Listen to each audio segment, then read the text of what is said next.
Good evening, everyone.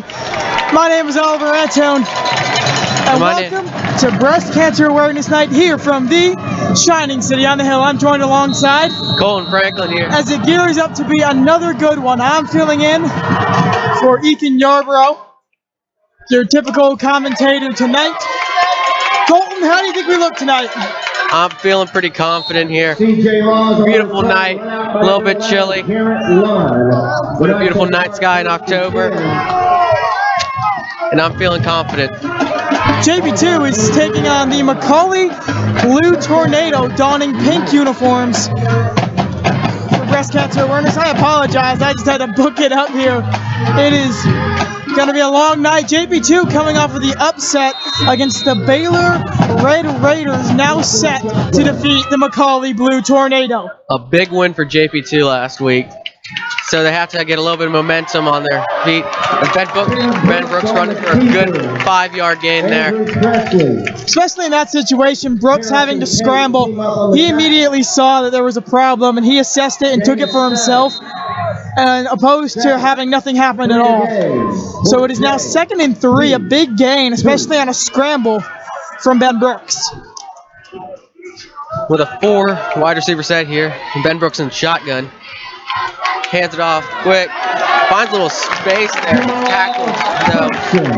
So Jamal Thompson there on the run there. Looks like he did get the first down. About a good 4-yard run there.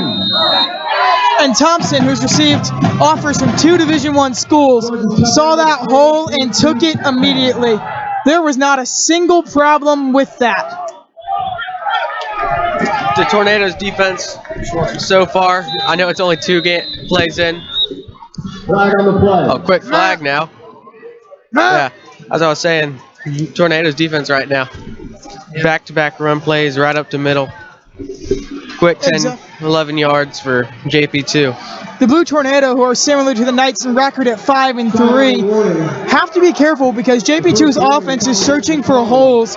Let's put it this way, they've been preparing for McCallie this entire year. McCallie plays a very similar way to Memphis Melrose, and so they need to find the holes that McCallie had, just like they did with Melrose, and they can end up winning this game as CJ Laws makes a beautiful catch there for about a gain of 8. Bounces on the ground, incomplete pass there.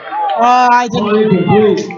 Well, everyone makes mistakes, but Beautiful CJ pass though by Ben Brooks. Oh, Ben Brooks showing Ben Brooks, what you have to do, like most professional quarterbacks, was pretty quick on there. He knows if he wants to pass, he's got to fire immediately, especially against this pressing McCallie offense. He's standing very confident in the pocket there. Shot a rocket out of his arm. Just a great throw. Looks like this one's going to go to Thompson. He's going to have to book it. And no. Oh, it looks like a bubble screen. Attempting the screen pass and ends up having to scramble for himself again. He'll be lucky to get a yard off of that one. Smart play by him. He realized that they were doing a man. The linebacker came in. If he threw it, it would have been an easy pick 6. Took it for himself, got a few yards there. Smart decision, even though it's only for 2 yards. I mean, just as JPII has done their work in studying McCallie, McCallie knows this is a different JPII team that they've faced in the past few years, and so they know, and they had to study JPII as well, and they made no mistake like NBA did. They knew that the screen offense was coming right out of the bat, and McCallie's doing a great job of covering that. Look at number 17 out there for McCallie. He's just prepping for it as they force Ben Brooks to scramble and sack him on that one. quickly, three of their defensive linemen there just engulfed Ben Brooks. He had zero chance on that play. Just ran right over the offensive line. Oh no, I mean the Knights coming in off of that win from Baylor. They're expecting this game to be easy for them when it's not. McCallie is still, despite their 5-3 record, one of the toughest teams in the state to beat, and so they got to put that forth. JP2 is still ranked 33rd.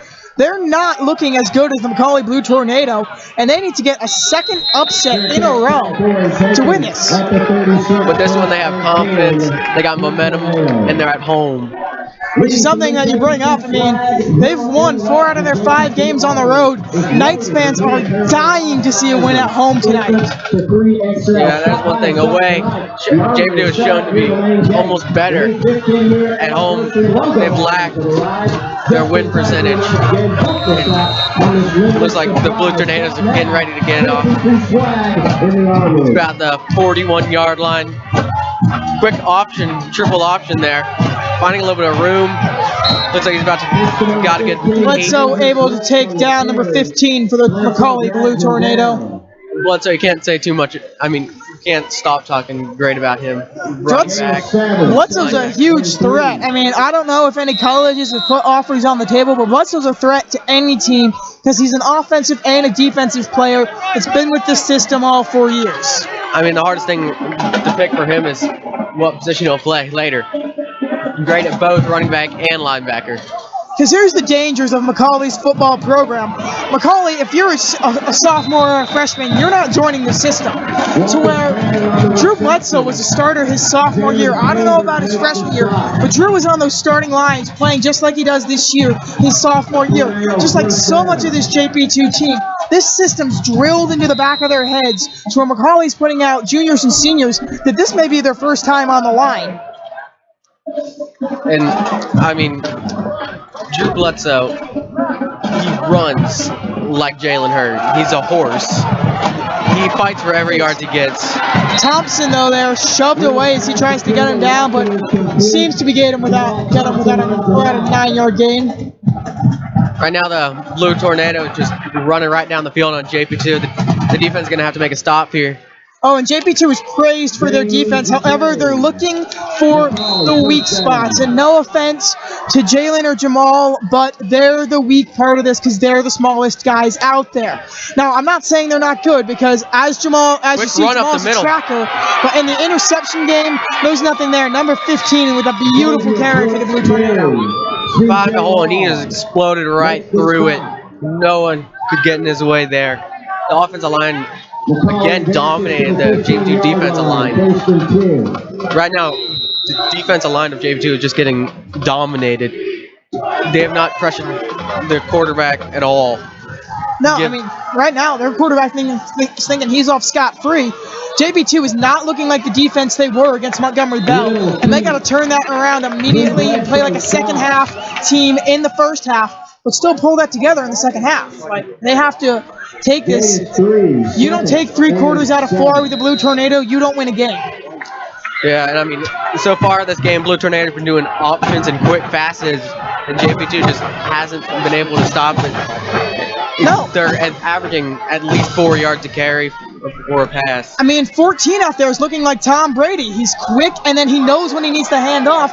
He knows when he needs to pass. The Knights defense just isn't fast. Quite honestly, if Coach Geist wants this to work, you've got to move Thompson or Cambridge inside so that they can get to the quarterback because they're faster. You don't want a big guy on a fast kid. The big guy's not going anywhere. And a huge hit there for Jamal Thompson. Just laid number 15 out. And now they're first and goal at the 4. This is a big drive. Oh, this is it for JP2. You don't want to get to the... And McCallie's in early, just as I was saying, you don't want him in early. They're in early. He just trotted in. And a tornado begins to brew in Hendersonville. As he walked in there, I mean, he was brushed very minimally. The Blue Tornadoes just dominant showing on offense. He had nothing on him. I swear, 14, he humored the Knights at that moment where he just kind of flicked his fake pass. He knew his guy was in, but he wants to get in JP2's head ASAP. 15. I'm just running all over JP2 that whole drive. Oh, a little fake. And they're going to go for the 2-point conversion. And unbelievable, they do it. Caught JP2 off guard there. First, they fake it, and then they fake him running it, and then he passes it. Just totally threw JP2 off guard. McCallie's coming out and saying, we're going 6-3. The stakes for JP2 at this are a bye week and home field advantage throughout the playoffs. We can get one home game, but that's not enough for the Knights to win. The Knights want this bye week, and they're trying for it. And right now, as the situation looks, they're depending too much on the Ensworth NBA score as opposed to the score that's going on in their game. As you said it, I mean, the past is not going to change. But the games that they had early are not going to carry them all the way. I don't think JP2 is worried. They were down 16 to, I believe it was 16-0 against the Baylor Red Raiders, and so they're looking to turn things around because they were a very good second half team last time, and so I think they're hoping to be that again because it's something where JP2's lacked the most is in the second half. Yeah, but I mean, you can't let any team run away over 3 touchdowns. I mean, 2 touchdowns is a big deficit. When you're expecting fourth quarter, I mean, like Tennessee balls, it's just hard and it's like a miracle every week.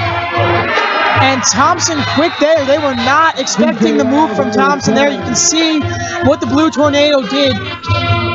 The Blue Tornado kicked it scrawny so that the ball would land about the 20-10, getting rid of the opportunity for a touchback altogether.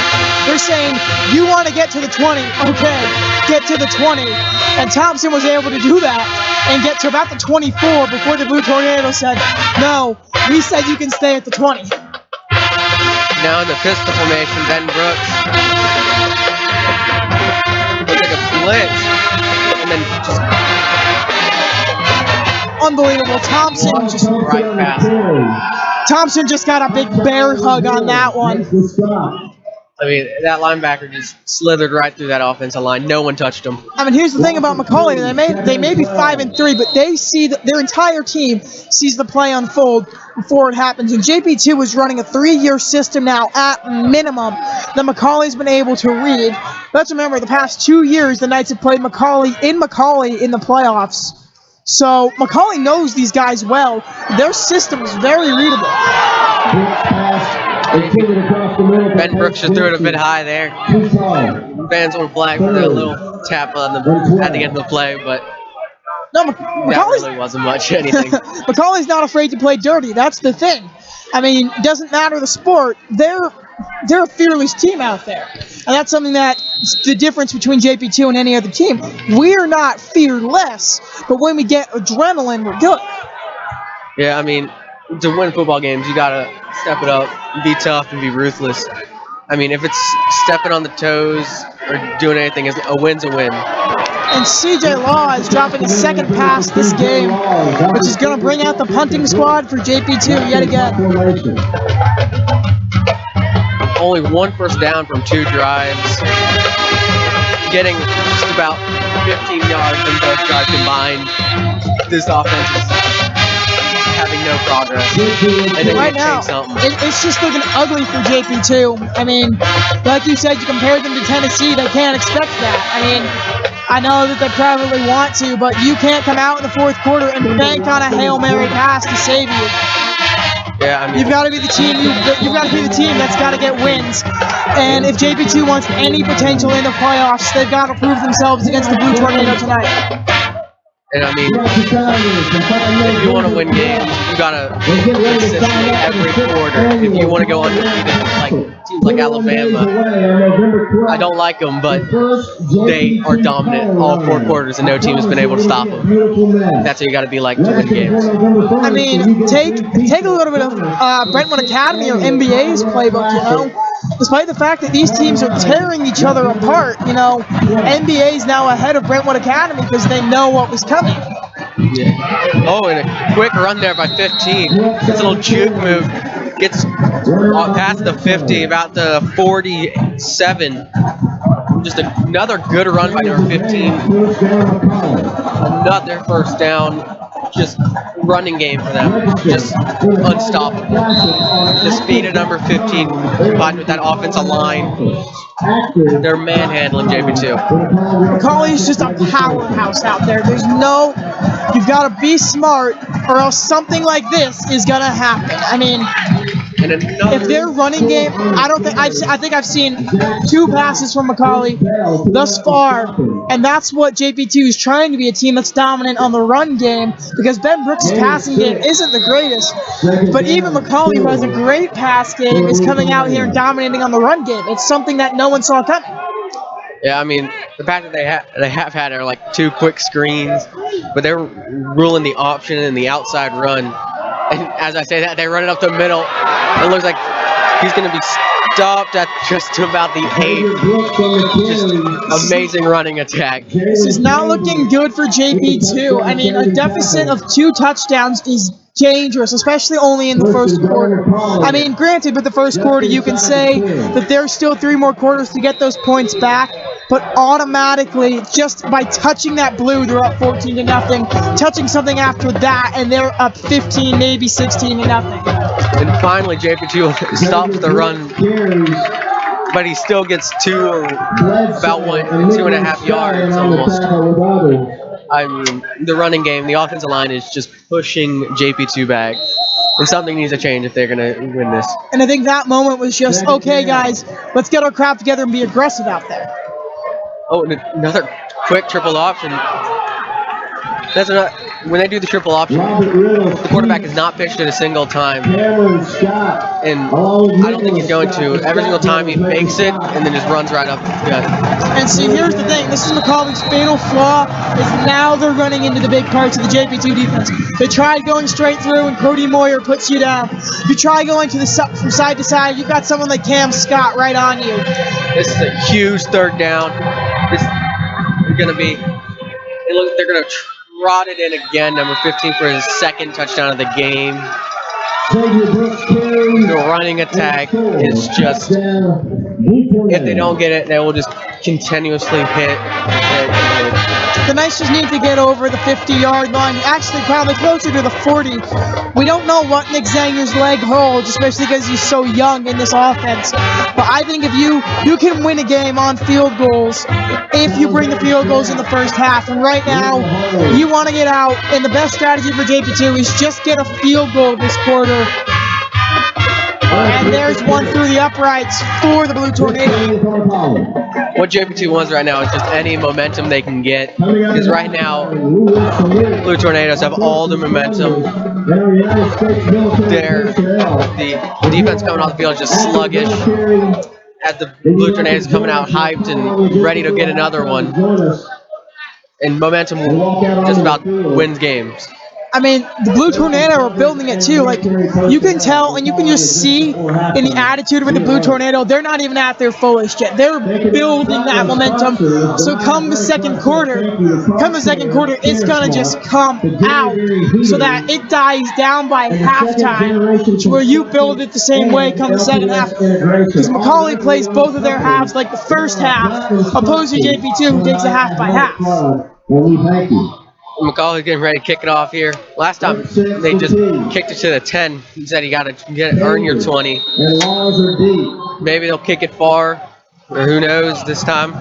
Like you said, the momentum is going to be all on the Blue Tornado side, and JP2 has to somehow get it back quickly before this gets out of hand. Down 15-0 in the first quarter.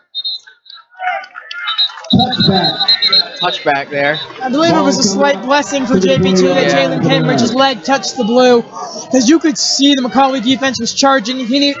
He wasn't getting past the 10, and I think Cambridge kind of intentionally let his foot slip there, because that's what you got to do. You got to make it look like you're ready. I mean, they started from the 25 last time, and they couldn't get there, so you got to really put everything forth. You don't have Jackson Morris anymore who can put the other team on the 5-yard line. So you got to get as far as you can if you're not going to make it, or you got to get to the end zone or get points. About JP2 right now, I would either chuck it, throw it deep, or I would throw it right up the middle. Just slow this defense down and just lower the excitement of the Blue Tornadoes right now. No large gain there from the lateral by Ben Brooks to Jamal Thompson. No good. Brooks clearly had a plan and then realized there was nothing coming from it, and opposed to a sack, he decides to give it to Thompson, who had more of a chance in a scramble than he did. But even Thompson got stopped at the 20. I mean, that's early in the game, but already, JPII already needs a play to switch this whole game. Down 15 points, first quarter. They need a game-changing play. Whether it's an interception, a big sack, or a big run, maybe by Ben Brooks. Ben Brooks takes it for himself there. And tell you what, Brooks is a key to this team. There were huge complications when during Montgomery Bell he might have come up with a concussion. And so it was lucky on their part that he was cleared long before they had to play Baylor. And he moves the chains right there. Second first down for JP2 there. Ben Brooks, leading rusher for JP2, really backpacking this team for running it and throwing it, of course. And Brooks isn't even going to college for football. He's committed to Memphis for baseball. As CJ Laws is able to break free and move the chains a second time. But Ben Brooks gets nailed there after he hits the ball. Takes a few seconds to get up there. I mean, a monstrous hit after he released that. And Brooks wasn't even phased off of that. He gets up, you saw it, he looked at his fingers and he was like, all right, let's keep playing this game. And that's the kind of spirited attitude that Ben Brooks is. He's just, honestly, if you see him outside of this, Brooks is kind of a ball of joy. And he brings so much attitude and so much fierceness, though, that you just don't expect to come from him. Ben Brooks, I mean, as he was going to get a beautiful throw there, right on target. Just hanging on the ball there and carries him all the way for a good 4 yards. It's a great run there by Jamal Thompson. Just a little. And CJ Laws, who made that catch, just received his first offer from a college today, from a Division I college today. And so for him to make that catch, I mean, he's going to go. Laws is such a valuable asset to this team as well, because he's the guy that if he gets his hands on that ball, he's long gone. Yeah, he almost reminds me like Antonio Brown. Not the tallest guy, but he's really fast, good at route running, and he can catch the ball. No, the thing about CJ Laws is he sneaks up on you. CJ is very similar to CJ, I shouldn't say very similar, but CJ is the opposite of Jamal Thompson, because Thompson's the look at me, come at me, to where CJ Laws is able to sneak around and get that play action that he wants, and he can take off because everyone's saying, get off 14, ball's going to 4, and in that moment, which was a very similar moment, they were like, ball's going to Thompson, and so Brooks gave it to Laws, and Laws was off. It's 3rd and 11 now from the Knights 47. A long third down here, but if I was JP2, I'd call this a somewhat successful drive. And Brooks is able to get that ball to Jamal Thompson, who was going to go for it, he might move the chains there. And he got close. They are checking, and the game does move the chains. Like I was saying earlier, I mean, even if they didn't get that third down, that would have been a successful drive, because they gained a little bit of momentum, and if they did punch it, they would have punted it deep. And it was beautiful in that pressure situation, because Brooks wasn't down, but Brooks saw an open Thompson, and Thompson used his speed ability to get on there, and finally JP2 is on McCallie turf. And a smart play by Ben Brooks. Instead of running and taking for tough, he notices Jamal Thompson and just tosses to him, knowing that he has a better chance getting the first down there. And another good run by Ben Brooks. He's taking some hits. A beautiful sneak there. Brooks had no intention of giving that ball to Jamal Thompson. Yeah. And Brooks is the leading rusher for a quarterback at JP2 in rush yards as well as pass yards, considering he's been on the squad since freshman year. But when you have a scrambling quarterback like that, it's good because, especially in high school football, you don't expect a scrambler. You expect that I get rid of this as fast as I can, or I give it to the other guy. Yeah. High school, football's changing though. Everybody's, in a dangerous pass there. Oh yeah, CJ was a little slower than usual to get up there, but right back up. And that's something that JP2s really haven't, been lucky enough to stay away from injuries and not lose too many men to injuries. And Jamal Thompson's injury hurt hugely against Brentwood Academy because a player like him, as seen versus Montgomery Bell, who beat Brentwood Academy, that Thompson's a huge asset to this team because he can get those run yards and find those holes that no one else can. Yeah, just coming back, Jamal Thompson already showing to be a huge playmaker. Already. Oh, and a beautiful throw. Dempsey gets that catch. Pace Dempsey there. Just a beautiful throw. Ben Brooks threw it the perfect place there. So only Pace Dempsey could catch that one.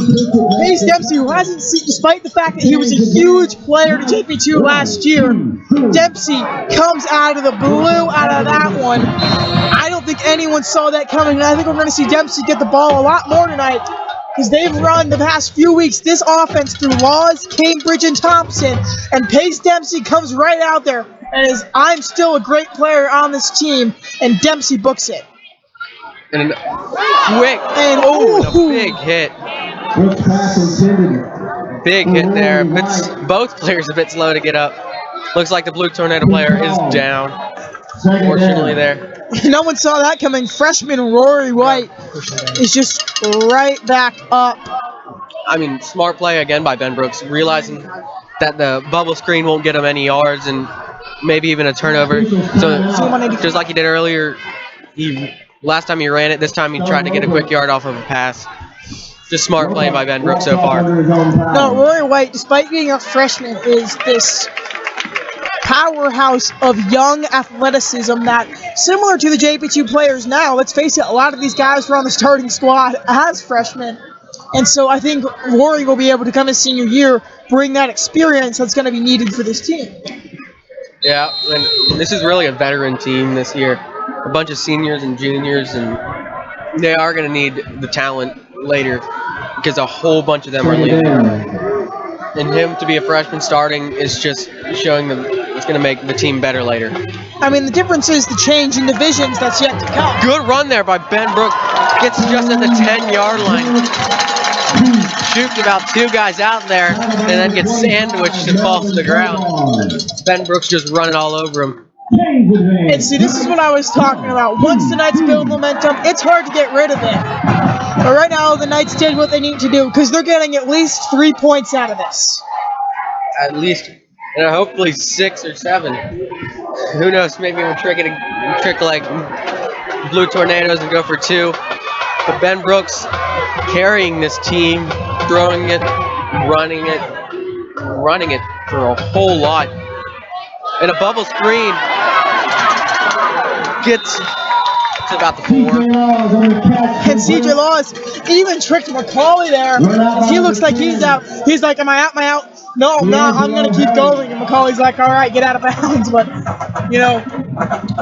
that's something huge here because JP2 needs to play like CJ Laws or Thompson, Cambridge, or Dempsey to come through in this moment. That was the first time they did a bubble screen and actually threw it to the bubble screen. Usually they quickly dodge it. Ben Brooks runs it or passes it.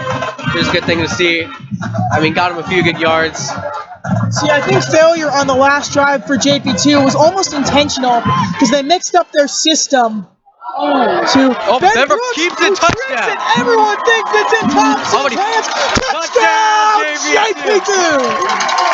McCallie just totally fooled there as annihilates the running back. Just JP2, beautiful play. Touchdown Knights. Ben Brooks just pulled one of the biggest tricks in JP2 football. Everyone thought that ball was in Thompson's head. You heard that student section go, oh, and then Brooks takes it in, and the Knights are on the board. Yeah, I mean, everybody thought the play was over. He hit the ground, then all of a sudden you see Ben Brooks just dive into the end zone. Great play by him, great read option. Good call by the coach. Yes, Nicholas Zanger hits the extra point. 7-15 here. JP2 getting a little bit of momentum just at the end of the first quarter. Getting ready to kick it off. Just a great drive by JP2. Ben Brooks backpacking the team, running it for majority of the downs as well as the yards, then finishing up on the read option at the end. For JP2, a bunch of bubble screens and read options, and then tossing in the slants at the end, in about the middle there. Got him a whole lot of yards. Big play by Ben. Big play by all the wide receivers. CJ Laws especially getting open about 90% of the time. I mean, just a great drive for JP2. Nicholas Zanger getting ready to kick it off.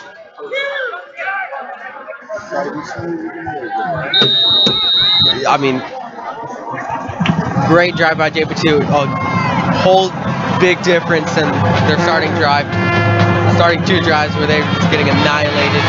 Finally a little bit of momentum. Unless the defense can maybe carry it on.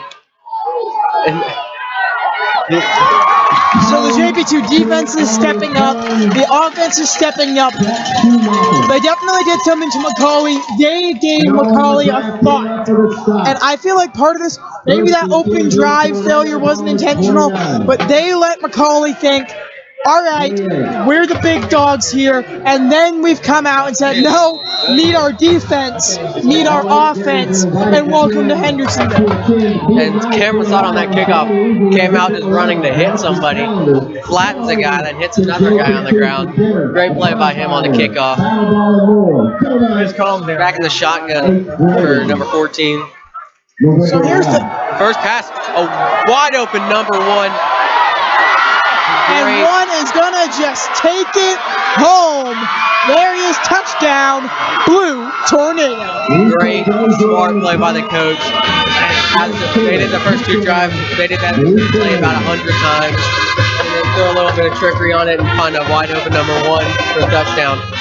I mean, it's clear that that McCallie still has something left in their armory, because that one came clean out of the blue. And like I said, how we've tricked them, they just tricked us at the end of the quarter until the clock hits 0, and it's a dangerous 2-touchdown lead for the McCallie Blue Tornado.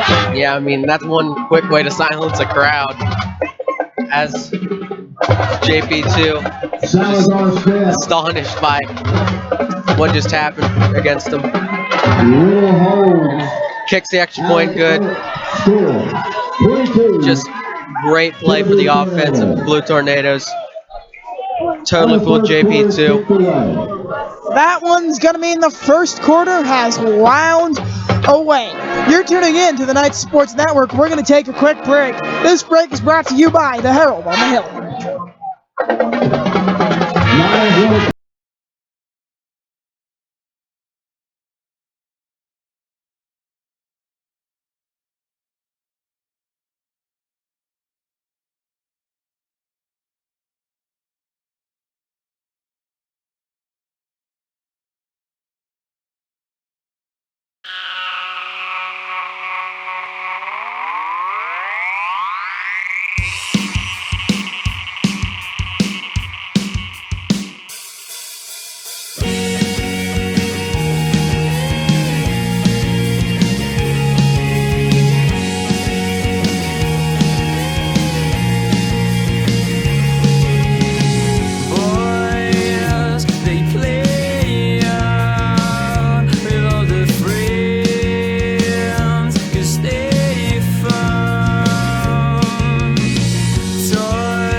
And we're back in a great return there. But CJ Laws gets about to the 30. Caught about the 6-yard line. The speed really showed. And JP2 blocking as the offense comes out after a dominant drive just a few minutes ago. I feel like it was part of a mistake, though, for the Blue Tornado to end the quarter like that, because now JP2's got not only time, but they've got the full 12 minutes to do whatever they so please. And they could turn this game right back on McCallie's side if they play good defense and score on this drive. I mean, for me, if you get points on the board, that's a drive well done. And that's exactly what the Blue Tornado just did. And as long as you're winning, you can't do anything wrong. And Kobe Neal, utterly upset after that play, after losing his helmet to a Blue Tornado. He does not look happy. And if you knock off your helmet, you have to be out for at least one play. Big rule, making him sit on the sideline. Neal did not. Neal looks ready to fight the Blue Tornado in that moment. That's what I think JP2 needs, is a little bit of fierceness, a little bit of fire under him, get some few extra yards. And CJ Laws with a beautiful run there off of that catch. CJ Laws proven to be very fast and just able to run around McCallie. 7 yards on the play, 2nd and 3. Ben Brooks haven't really. I mean, three plays in, Ben Brooks really haven't shown up. It's a bit different usually. Oh, you could tell Brooks' attitude completely changed between this drive and the last drive. I mean, he's ready, he's more prepared, and look at that, he's scrambling and sacked. Big hit on Brooks there. Brooks just sent the Knights from 2nd and 3 to 3rd and 11. I mean, he broke about 3 tackles, and one guy just came in and just pancaked him. I mean, Brooks gave the one thing McCallie does best with time. 3rd down, 11 to carry. McCallie's defensive line so far, just phenomenal. Getting to the quarterback, already 2 sacks, stopping a lot of the inside runs. And just you can't ask for much more. And JP2 tells timeout. You know what that means? This timeout is brought to you by the Herald on the Hill, and we're taking a quick break. Admissions deadline for early action is back.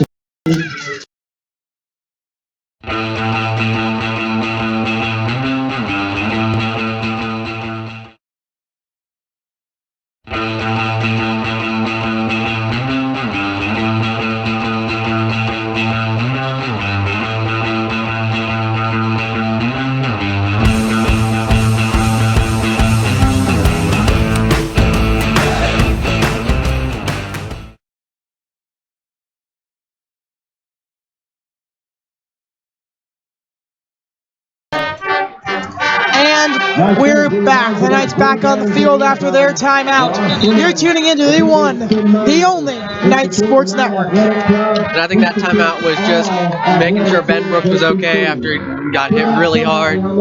Just making sure he wasn't shooking up too much. Maybe calm him down.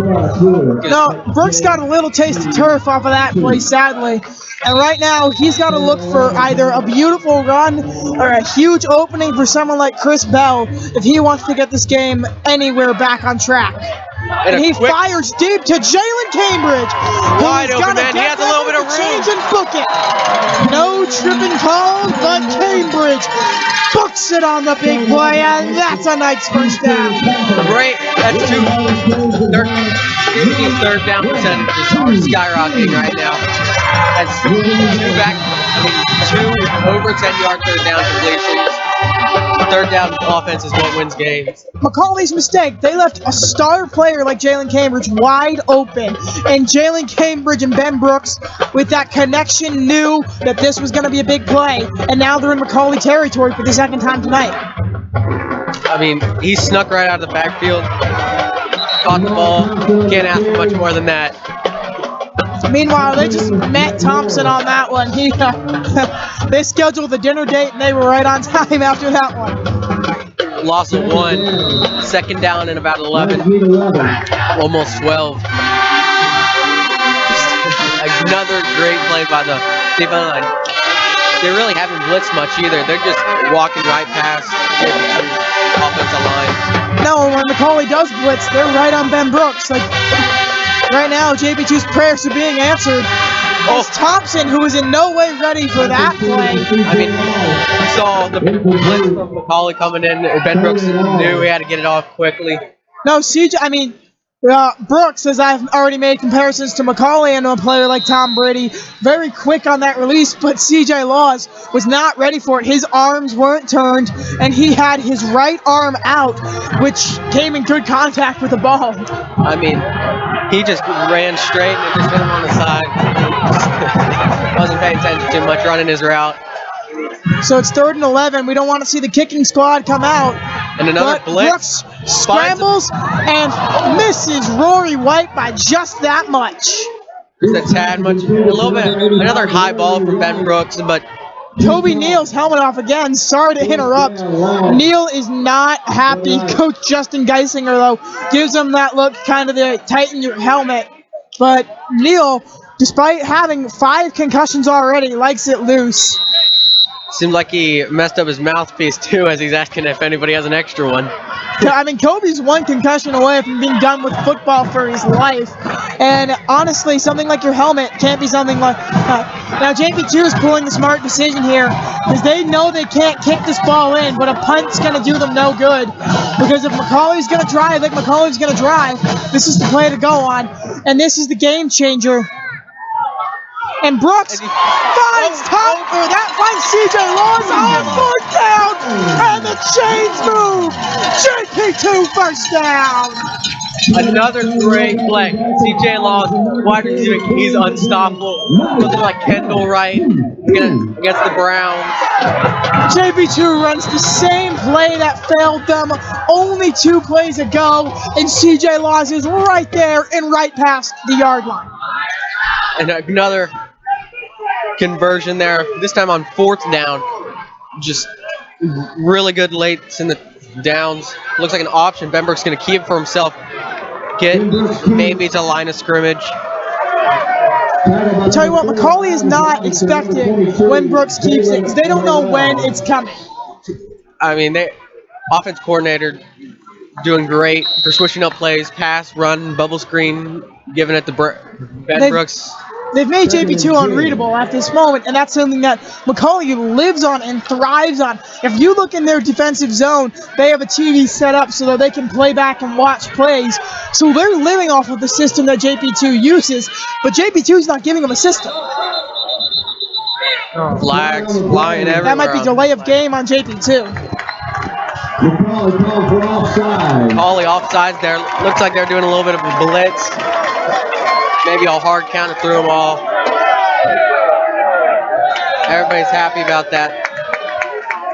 Oh, ref backed JP2 up. Fans did not like that one. Thank you, sir. 2nd and 5. Second down, 5 to gain. So 2nd and 5 now, which is good for JP2, who's definitely looking for the run game. Run game has been phenomenal, but then really leaning on the pass though, which has gotten them a lot of yards lately, and hopefully getting ready to finish off this drive with a touchdown or points in general. Gives to Thompson, who books it, gets the 1st down, and the Knights deep in the red zone. Gets more than a 1st down, gets inside the 10 there. Looks like gets about the 8-yard line. Last time they're in their red zone, Ben Brooks kept it and got a touchdown. If you want to hear about how Jamal Thompson feels about this season, you can head over to The Herald on the Hill over on iTunes to hear Jamal Thompson's interview with Knights Sports Network and KRDO. Jamal Thompson, great guy. And talking to him, and just great guy, very smart. No, Thompson's a lover more than a fighter. I mean, he's a big teddy bear, and the Knights are going to get half distance to the goal. I mean, I saw a few players getting at it. I didn't really know what was going on, but then I saw a few JP2 backing up. Looks like it worked out in our favor, though. And despite the weather making this JP2 crowd small, they're small and loud.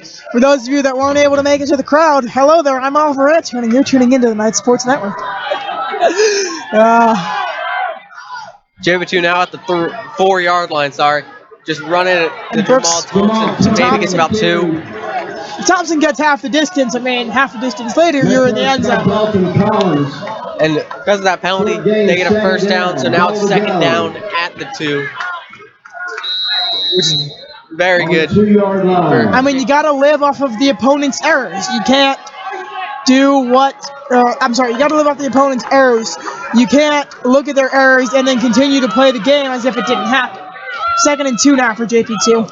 And so far, I don't know if the Blue Tornadoes are getting a bit frustrated, but again, Ben Brooks and keeps the it. stops put on. We're gonna wait and see if those hands go up, but they will not. It's gonna be about a 1-yard gain. Inside the 1, they are inches from this. 3rd and inches. Basically, what you got to do now is reach the ball over and hope that someone from the Blue Tornado doesn't bat it down. And another time that they do a read option, Ben Brooks gets himself and they hit Jamal Thompson again. Hands on his knees there after that one. Just QB sneak. And there they are. Hands are up, and that's a touchdown, JP2. And it looks like we're going to have a shootout on our hands, maybe 13-22. And that 2-point conversion by McCallie's really, I think, going to be a big deal later in the game. Oh, it's gonna be something that determines that. Look to last year's AFC Championship to talk about NFL for a little bit. The Denver Broncos 2-point conversion settled that game entirely for them, and so that could be dangerous for JP2. And McCallie knew that from the start. They made the error. They made errors that their rivals didn't, because they decided to go for 2 early on and set the standard opposed to a pressure situation where JP2 knows it's coming. And now that valuable point is on the board and could hurt JP2 ultimately in the end. But Nick Zanger is out there to kick right now. JP2 is not going to worry until the end. I don't know if the JP2 offense got in the head of the McCallie there. Penalty on McCallie there. Success on the kickoff. But I don't know if JP2's really gotten in the head of, because you saw 3 penalties on that drive alone. 1 a personal foul, 1 an offsides. Just overall stupid mistakes that could be corrected easily. That's really allowed JP2 to get touchdown. Nicholas Zanger knocks in the extra point. He is so consistent. Probably the best kicker in our division. Just great, very reliable. You can kick it from just about anywhere on the field. It's amazing to see him practice. He never misses. Great. And even his kickoffs consistently gets touchbacks as they're close to the end zone. And another great drive by JP2. Ben Brooks. This time really, you didn't see as much of him as our last score drive where he ran it. More of a passing game because they were stopped. And Nicholas Zanger getting ready to kick it from the 45 because the penalty. Nicholas Zanger here should be a touchbacker. Who knows? Maybe they'll attempt a little onside action because of their because of the field position. Just a big penalty. That penalty's coming back to hit him a little. Nicholas Zanger now getting ready to kick it off. 14-22. Good kick there. And that one's into the deep blue sea. Colton, is that your first time hearing Into the Deep Blue Sea while being a Knight? Yes, it has. And, I mean, I didn't know that Shining City on the hill until like week 4. with kicker like Jackson Morris, we heard Into the Deep Blue Sea quite often, but it's good to hear it again for a player like Nick Zanger. He kicked from the 50, and that says a lot. I mean, that penalty just came He kicked it out of the end zone, which is honestly a best situation for McCallie there, because they could have, JP2 could have squibbed it, maybe gotten to the 15 or onsided it even. Then McCallie trying to get some more points on the board, trying to patent their lead. JP defense really needs to make a stop here, but they just haven't been able to stop them at all. Quick pitch there by the quarterback, and then big hit there. If JP2 puts the right stops on in this drive, this could become a fresh ball game from the second, third quarter starts.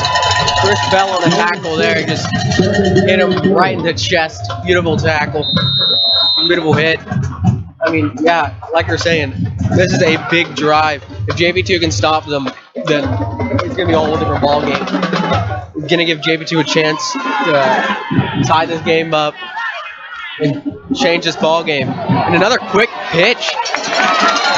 And McCallie's able to move the chains, but the Knights put a beautiful stop there.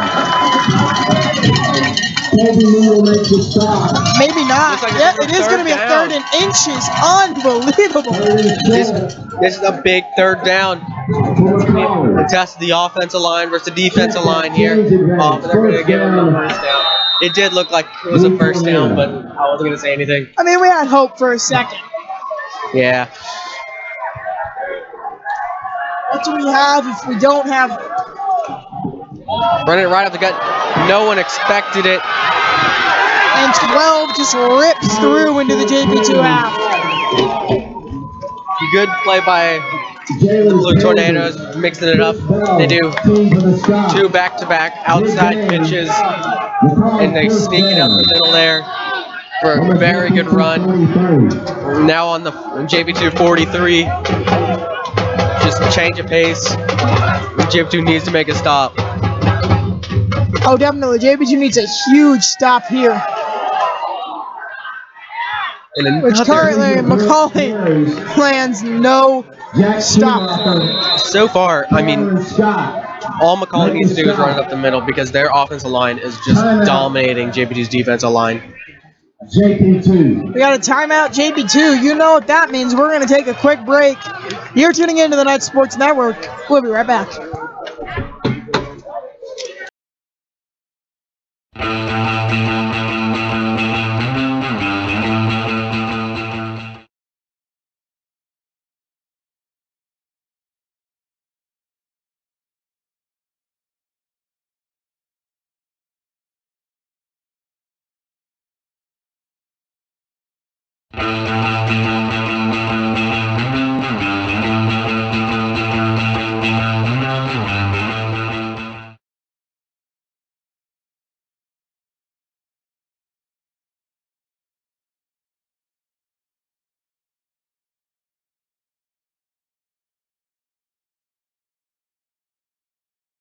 And we're back. Despite this half being almost over, you know it's not almost over. Time to register for the Caldwell Classic. If you register by November 1st, you get a free t-shirt. Registration is still open after that date up until November 12th, the day of the race. And McCallie to the end zone. Stop. Caldwell and color on. We'll talk about it in a minute. Great pass there. I mean, the last two touchdowns were very deep balls. Just finding holes in the JP2 zone on that play. Wide open again for the touchdown.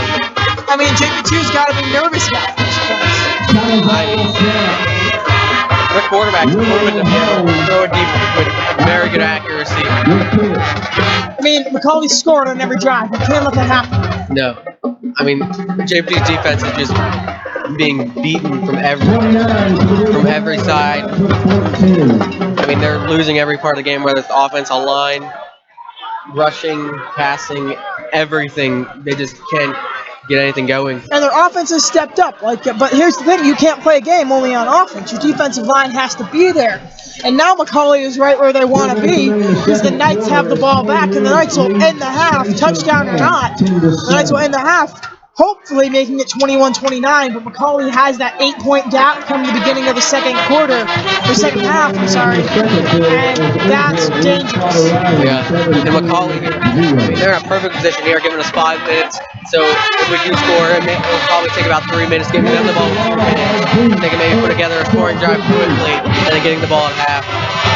I mean, so far very well from McCallie. And Ensworth has the lead, so if the Knights want any chance now of home field advantage, they've got to win this game. Like, that's it. Especially hearing that, like, there's no other option than beating the Blue Tornado, and I know that it would probably be more promising to them if they did. If they lose this game and Baylor loses, Baylor's guaranteed to win on their senior night no matter what. And so, if Baylor can do well in these next few, Baylor does well these next 2 games, suddenly the Knights are headed right back to Chattanooga. Yeah, I mean, and another stupid penalty there by the Blue Tornado, kicking it out of bounds. That's easy, bad penalties that could be corrected, giving JP2 great field position at the 35. Just stupid mistakes. I mean, the Knights got 5 minutes to put the ball in the end zone, and I think even though it's the end of the first quarter, you've got to onside it and hope and pray that you get that ball back. Yeah, I mean, the JP2 defense needs to change something.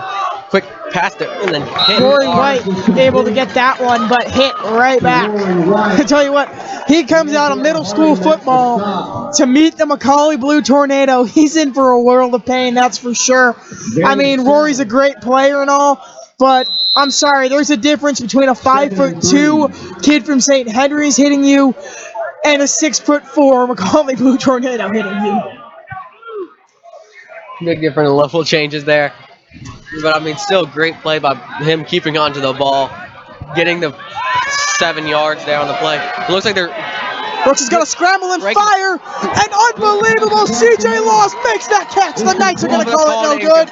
We've got one ref saying no, we've got another saying yes. I mean, oh, but there is a penalty flag on the play, so this could change the whole play. We've got these refs conferring. I mean, this is a flag on JP2. Just penalty. So that's not only going to push them back, their pass is now no good. But 3rd down so far. Second down. I mean, the Knights have been on fire on 3rd down, even 4th down, and that's the difference maker.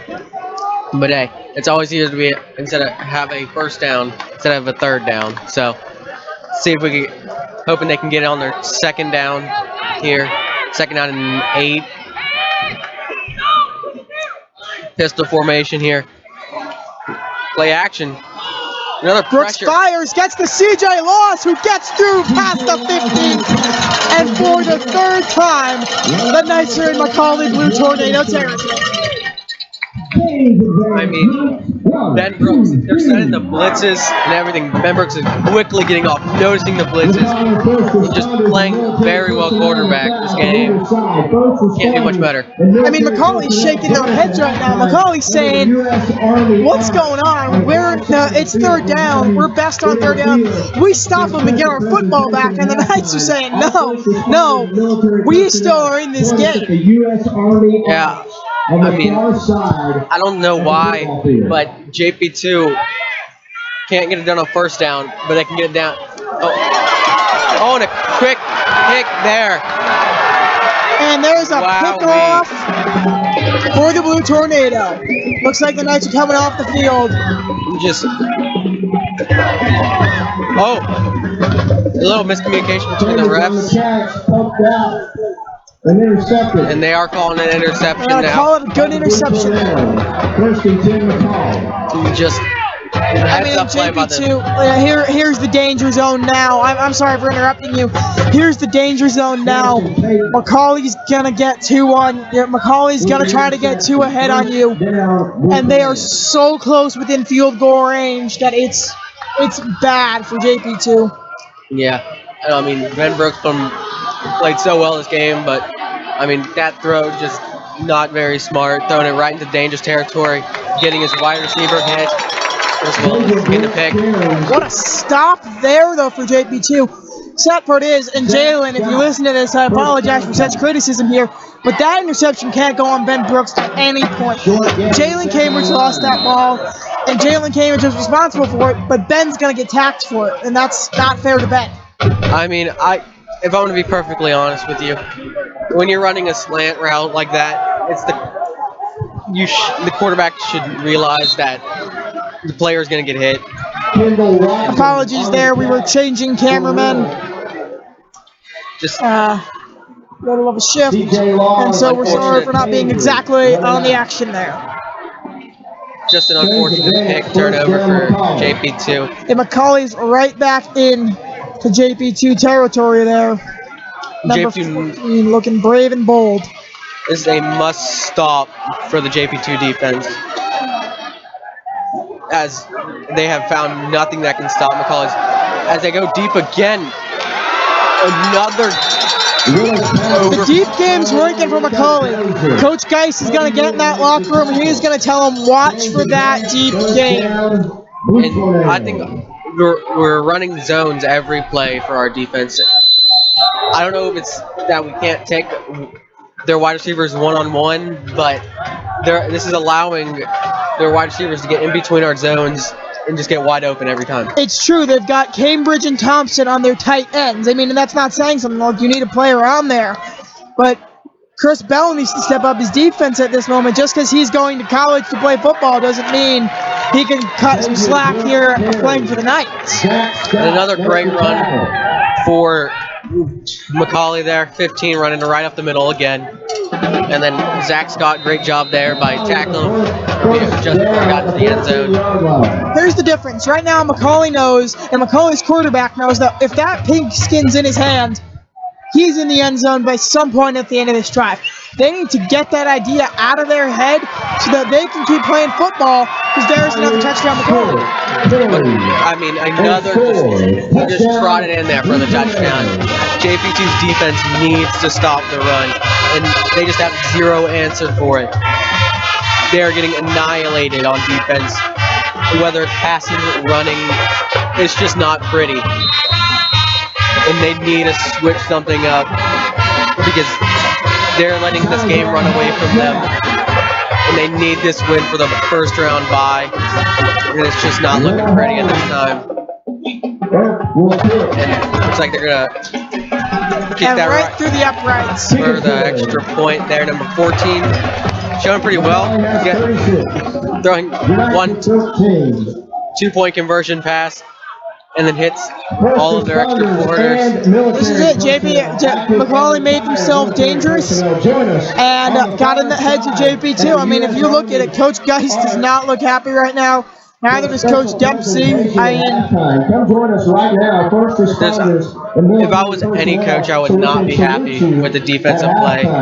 Defensive line needs to step it up, and that's where I think it is, because the quarterback has not had any pressure on him. If cornerbacks, they can play their best game, but eventually they're going to get open if they keep running around. It's the defensive line that has to pressure the quarterback and make him throw the ball. I mean, Coach Sneed's got his workout cut out for him come halftime. He's got to draw up some defense here that the Knights have to think of on the fly. Yeah. Just JPII's defense getting manhandled every single drive, not stopping Blue Tornadoes at all. They score a touchdown every single drive. 2 minutes left in the half. And this is a must-go and a good juke there. Great return there by Jalen Cambridge. We need a Cambridge immediate return, just like he was at Father Ryan. If we get the Jalen Cambridge that he was at Father Ryan, that's it. McCallie's done for. We get the Jamal Thompson that was there at Baylor, or that was there versus Memphis Melrose and Coffee County. We get a win. But if those guys don't come out, which they haven't yet, then we don't get the win tonight. Great return by him, though, right there, juking out two of their men and turning a 15-yard return to a 20-yard return. And now they're at the 25. Ben Brooks again in the pocket, again getting pressured, though. And Cambridge almost giving up a second interception there.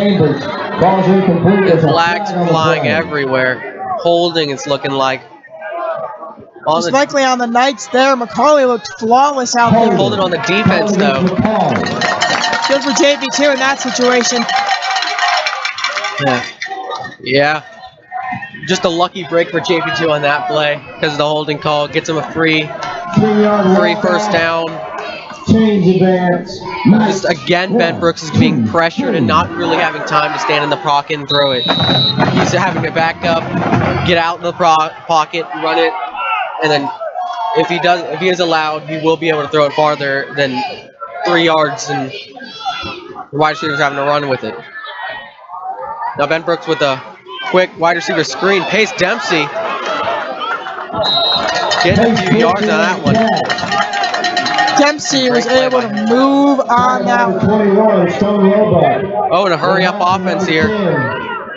And he's ready, no huddle from the Knights. Allowing 0 substitutions. And Ben Brooks again in the pocket. Looks like tosses it to Jamal Thompson, who's going to get close to the... Thompson's going to move the chains now. He's very close to the chains. And they do give him a first down there. Great third down play by them. Or sorry, second down by them. And, you know, early in the fourth quarter, oh, quick. Oh, and CJ Laws again.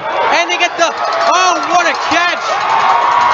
What a catch by CJ Laws with the pass interference. There's flags on the play. They're going to be on the blue tornado. Oh, and JP2, CJ Laws carries it beautifully.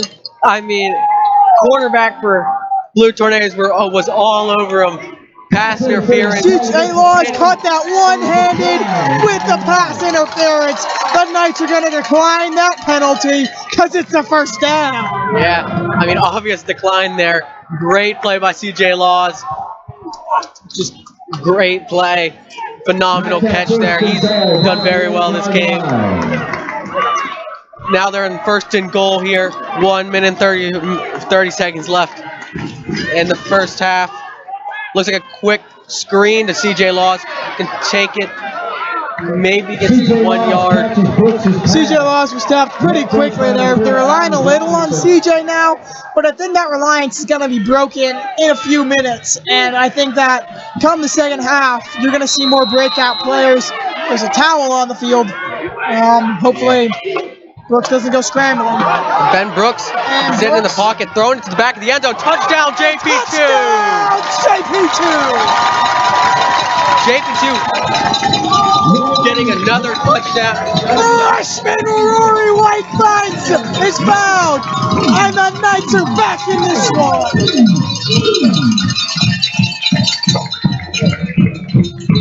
Just a great play by Ben Brooks, extending the play by getting outside the pocket there, finding the tight end there, back corner of the end zone. Another great play by the JP2 offense. This is a complete shootout with the score 36-21. If Nicholas Zanger can hit this extra point in, which he can, like usual, 21-36. As this half comes close to the end, JP2 will kick it off. Big deal in this game because they are down by 2 touchdowns. It's going to have to be a comeback, and it's going to be relying on their defense because their JP2 defense has not been able to stop McCallie at all. And they have to. Yeah, there's only 58 seconds left in the half, but so far that's enough time for McCallie to score. And JP2's defense is going to need to step up, even if it's just for these 58 seconds. Nicholas Zanger getting ready to kick it off again. Come join us at the U.S. Army Arch. I mean, so far, JP2 offense can't say too much bad about it. Just playing great and really just manhandling the McCallie defense as of late. Getting ready to kick it off now. Probably gonna give for a touchback here. Who knows, maybe even try an onside. I wouldn't risk it as a coach. Backing it about to the 1. And he finds a hole. And McCallie way through there. Danger zone, JP2. McCallie can make their biggest impact now because in 51 seconds they've proven they're touchdown worthy. And if they get touchdown worthy and get the ball straight back, JP2's in for a wild ride. And I mean, as we saw in the Vols versus Georgia game, it only takes 4 seconds to get a touchdown. So 51, that's a whole lot of time in a football game. Obvious passing situation here. So is it number 10? Another completion there. And immediately once they're over the 50, McCallie's kicker is great. You know they're getting 3 points at least the second they step on our side of the field. So now you gotta hope that they only get 3. I mean, JP2's defense is gonna have to somehow stop McCallie's offense, which has just been amazing. Obvious passing situations though. And again, finding a man to pass it to the first down line. An interception's what JP2 needs right now, or collecting it off of a fumble. I mean, this defense needs to step up right now. If they get any points on this drive, it's going to be huge. And of course, the pass game. The rest going to say it's no good. Lucky break there that he didn't catch that one, because that would have put them just out at the 25, pretty much ensuring them getting points. The defense needs to stand up. I mean, JP2 has nothing on this pass game. They're a run prevention-driven defense, and that's the biggest problem. I mean, they need to stop this pass. They have been slicing and dicing, and they find a wide open number 10 who's going to get to about the 22-yard line. 10 seconds left in the...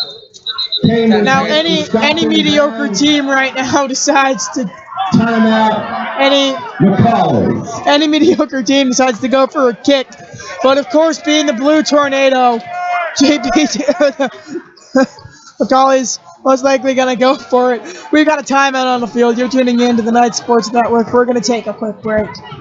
Reminding you Knights fans that it's Knights time.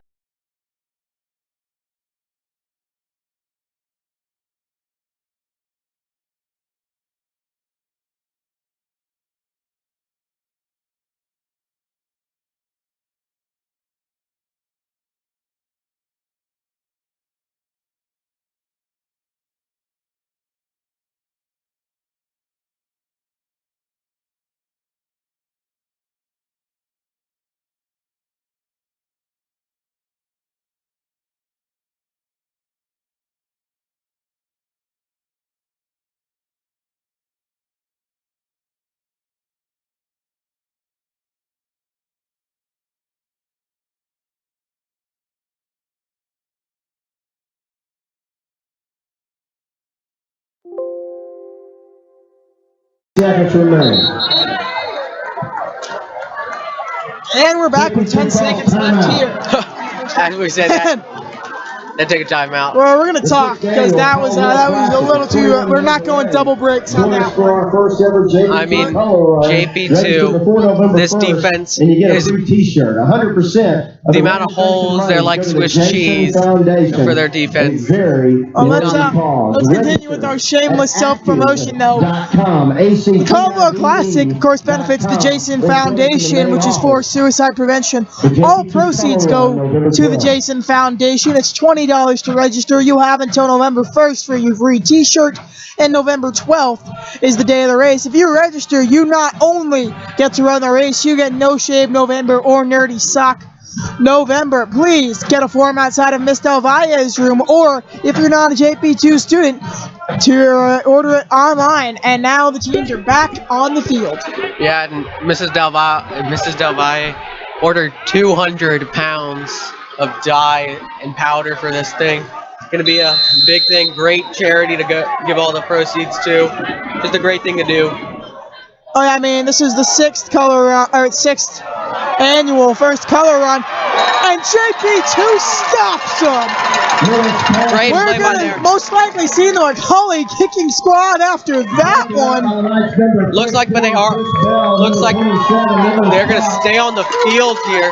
They're going to go for it with 3 seconds left. They're thinking in their head, they're up by 2 touchdowns. They're going to go for You could see number 14 was like, all right, guys, let's go. Get the kick. And their coach was like, no, get back out there. Kicking team is on.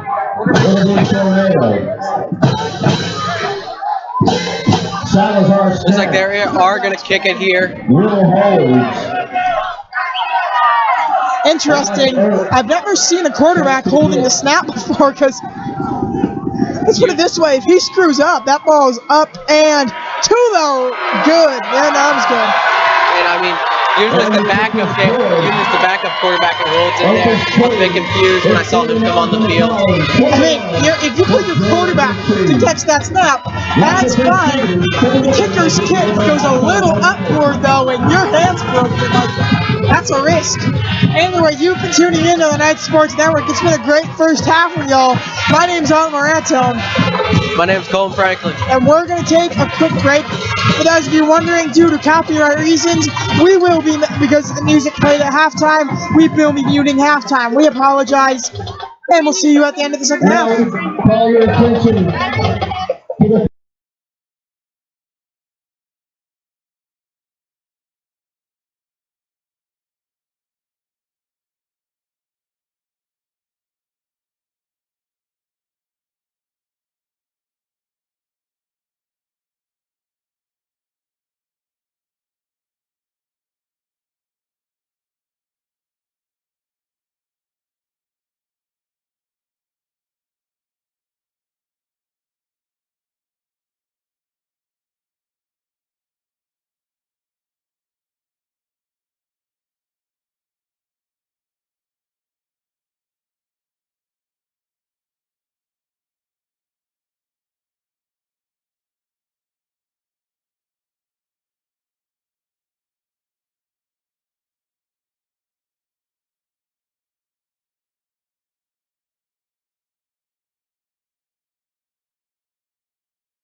We're back. You are tuning into the Night Sports Network.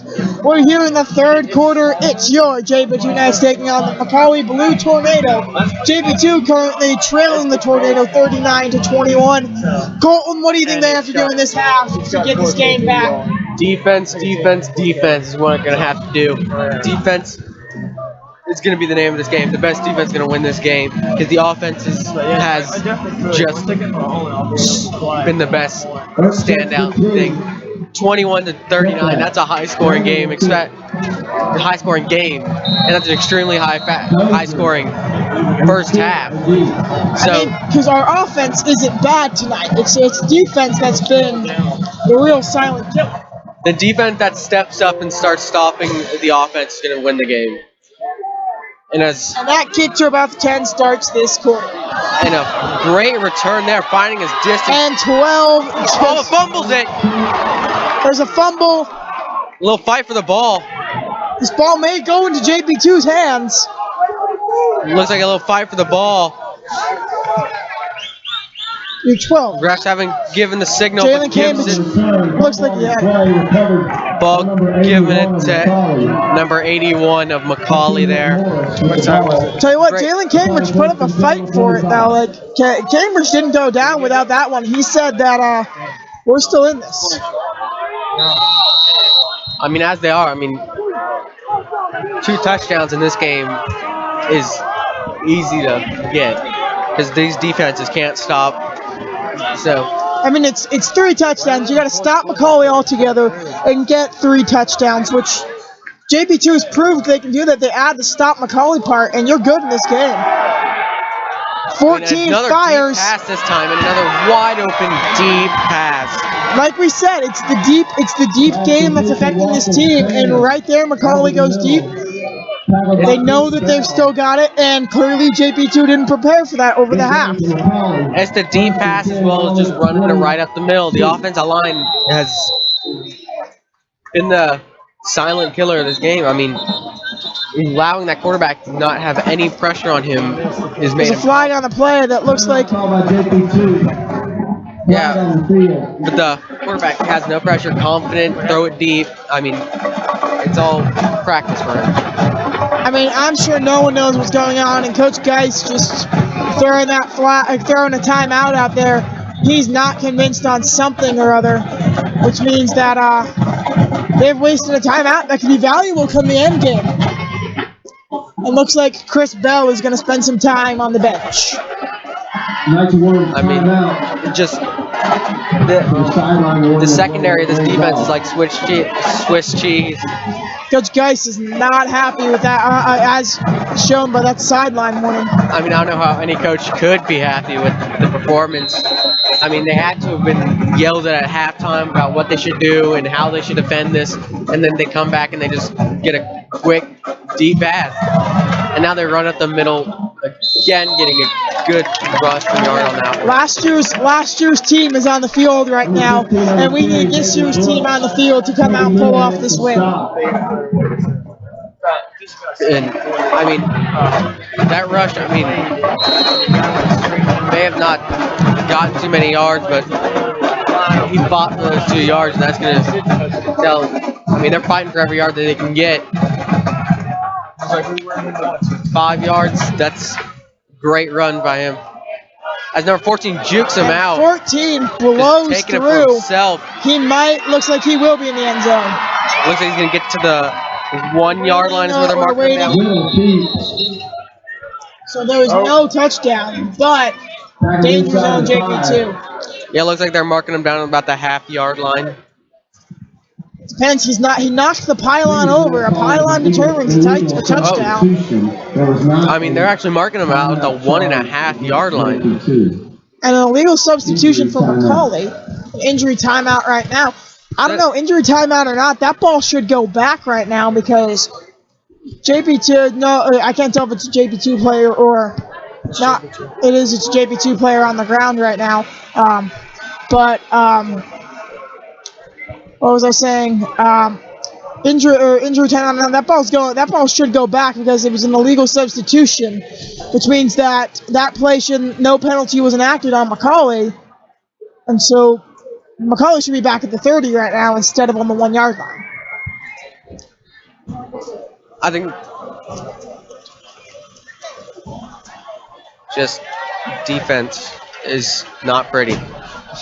Been the story of this game for both teams, and McCallie's defense started off good, and that's right now the difference. I can't remember. And it's clear. I mean, Coach Sneed did not get in that locker room.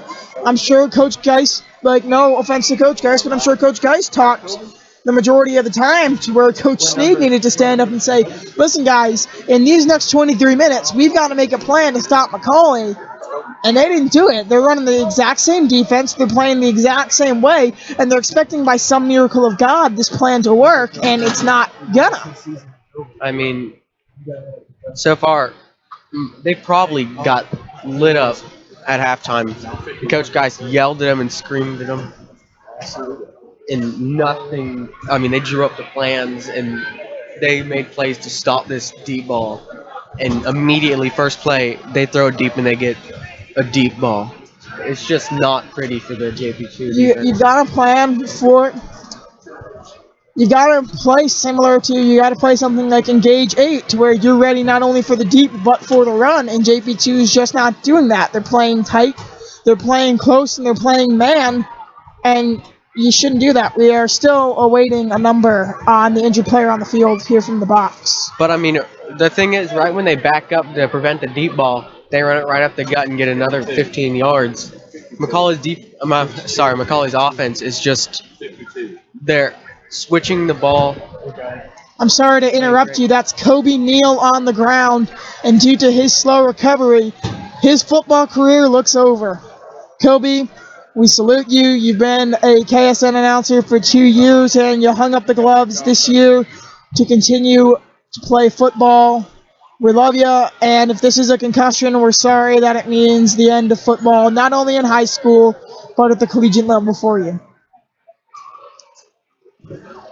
It's never good to see a player down. I mean, our prayers are out to him and his family. And no, I mean, and Kobe, it looks like his foot, and Kobe's been such a... Number 52, Kobe Neal. And Kobe's been a trooper the past 4 years. He hasn't let concussions get him down.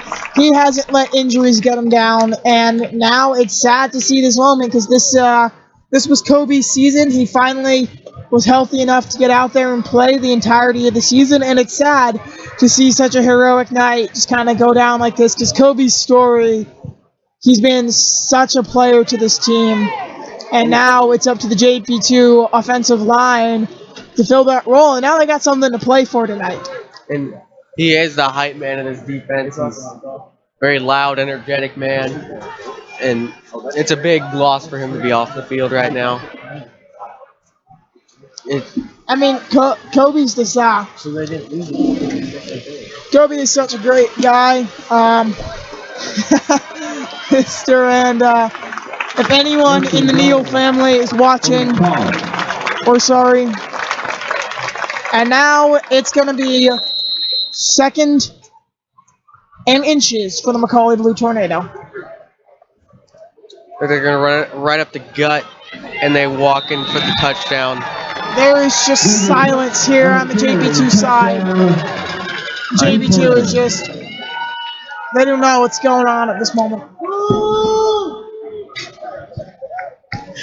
Mr. Cambridge, thank you for breaking the silence. Just An extra point formation. the injury there will not help JP2 defense. JP2's probably, minds are in a different place right now, worrying about their teammate, their friend, and all it can do is hurt them. Oh, and very close to blocking that kick right there. 46-21 now. McCallie continues to try. Sorry for interrupting you. The Knights tonight are wearing pink jerseys as well as it's a pink out in support of breast cancer. We're hoping for the cure as soon as possible. Breast cancer is a terrible disease. And all the funds will go. Just a terrible thing to deal with. Right now, everyone in JP2 though is silent. I mean, Our team mom, Martha Hayes, post-game. There's nothing going on right now. JP2 sits in a huddle, but $25 I think they're confused right now. I think they're looking in that what comes next moment. Where do we keep going in this game? When you lose an injury is a huge blow. That kind of blow in a lead that McCallie has, it knocked the wind out of JP2's sails. I mean, I think the JP2 whole team is, their mind's in a different place. I mean, they lost their friend who's on the sideline injured, and they probably are just worried and thinking what's wrong with him, and if he's really badly injured, and it just can't help him play. The focus is gone. I mean, you can see in everyone's expressions that this, and Pace Dempsey booking it there, but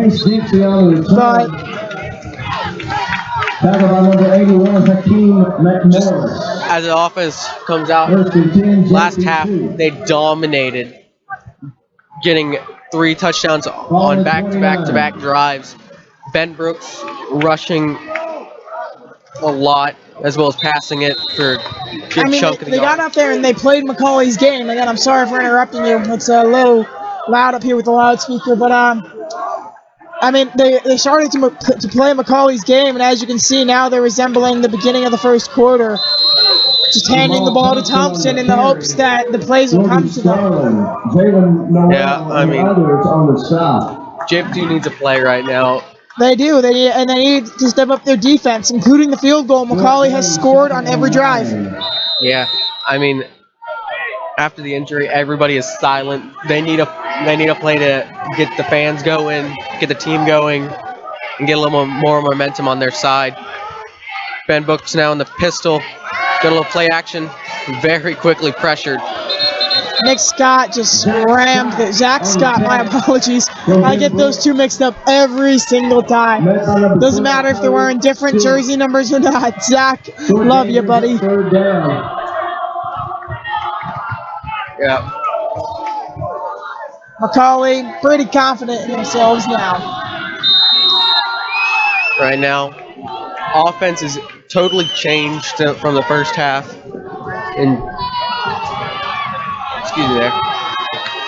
The offense is just a whole different game plan for them right now. Last time they were consistently getting at least 10 yards to 8 yards of play. Now they're on a 3rd down and 9. And Brooks is just met with McCallie. The offensive line is not giving Ben Brooks enough time in this game. Just both offense and defensive lines have just not been playing well. And being manhandled by McCallie. This is it. The hope is just out of JP2. They just want this clock to wind down now.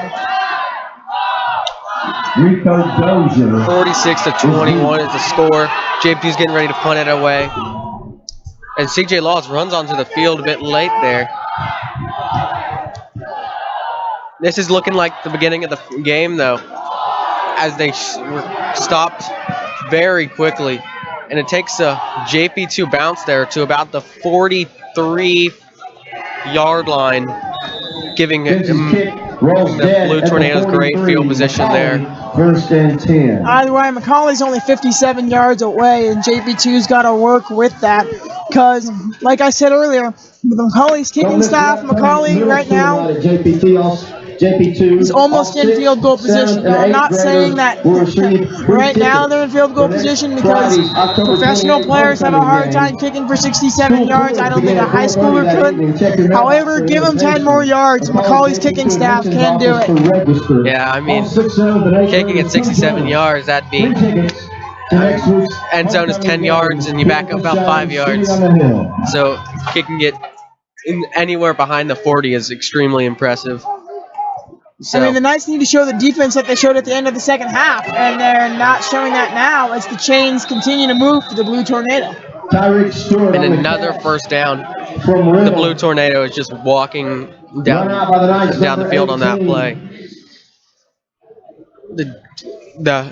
I mean, you can feel it. The whole team is out of it. I mean, the whole fan base is out of it right now. 24-10 in the 3rd quarter. there's no one screaming or excited right now. I mean, and they don't have anything to be excited about. I mean, it's just a different atmosphere that we were used to in that first half. I'm sure if Kobe didn't go down, maybe it were a little bit different. I think if Kobe did not go down on that play, it would be a different environment by a lot. That sucked the energy out of this whole stadium. I mean, Kobe just embodies this energy of JP2 spirit, and so, cause it's a bummer. That's really all we can say.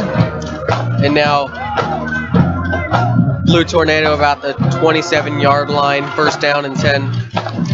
Shotgun, an option play. Number 14 is going to take it for himself here. They have no way of stopping this offense. They have no answer to any of their plays. And that's the story of the game. JP2 is just, like I said, they want to put this game as a chip on their shoulder and say on to South Warren, and then hope to beat South Warren, finish with a winning record instead of at 500. I mean, South Warren's not an easy opponent, despite being our homecoming opponent. And a wide open And the man. Blue Tornado, no surprise to anyone, have found the end zone. Wide open man there. A good 20, about a 25-yard throw there. Wide open man. Drops it across the goal line. Score is 21-52, and will be 53 if he makes this extra point.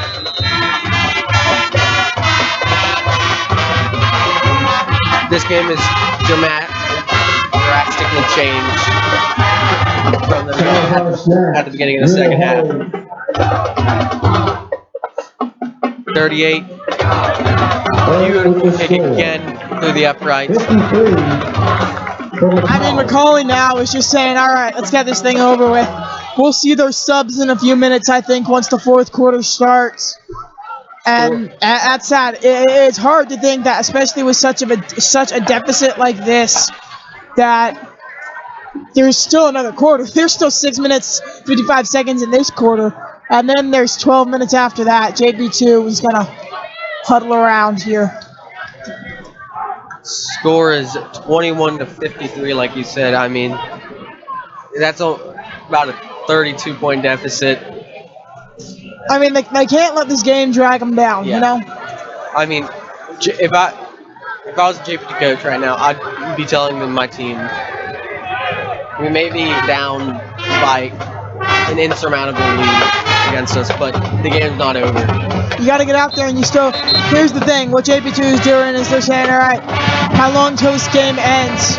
And that's not what you can do. And as Coach Geis is very passionately saying, you can clearly say, you get out there and play football. You know, make this still a game. People came here to see you. Scouts are here to see you. Get out there and give them a show. Yeah. Just finish this game and don't just get kicked to the dust, you know? Finish with your head high. The laws are deep for JP2. The kick comes from Alec Earp. 38 getting ready to kick it off here.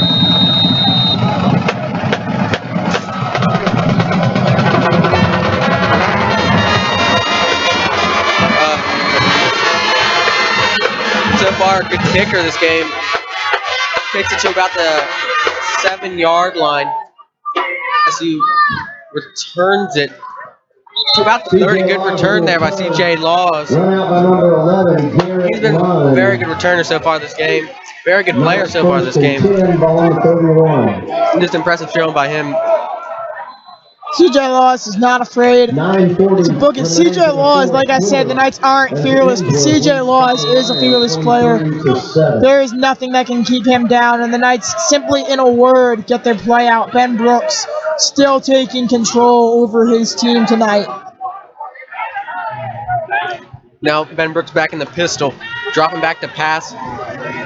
Finally, his offensive line shows up, and then bit to the left there. See, what did I tell you? I told you come the second half, Pace Dempsey is going to be a way more sought-after target.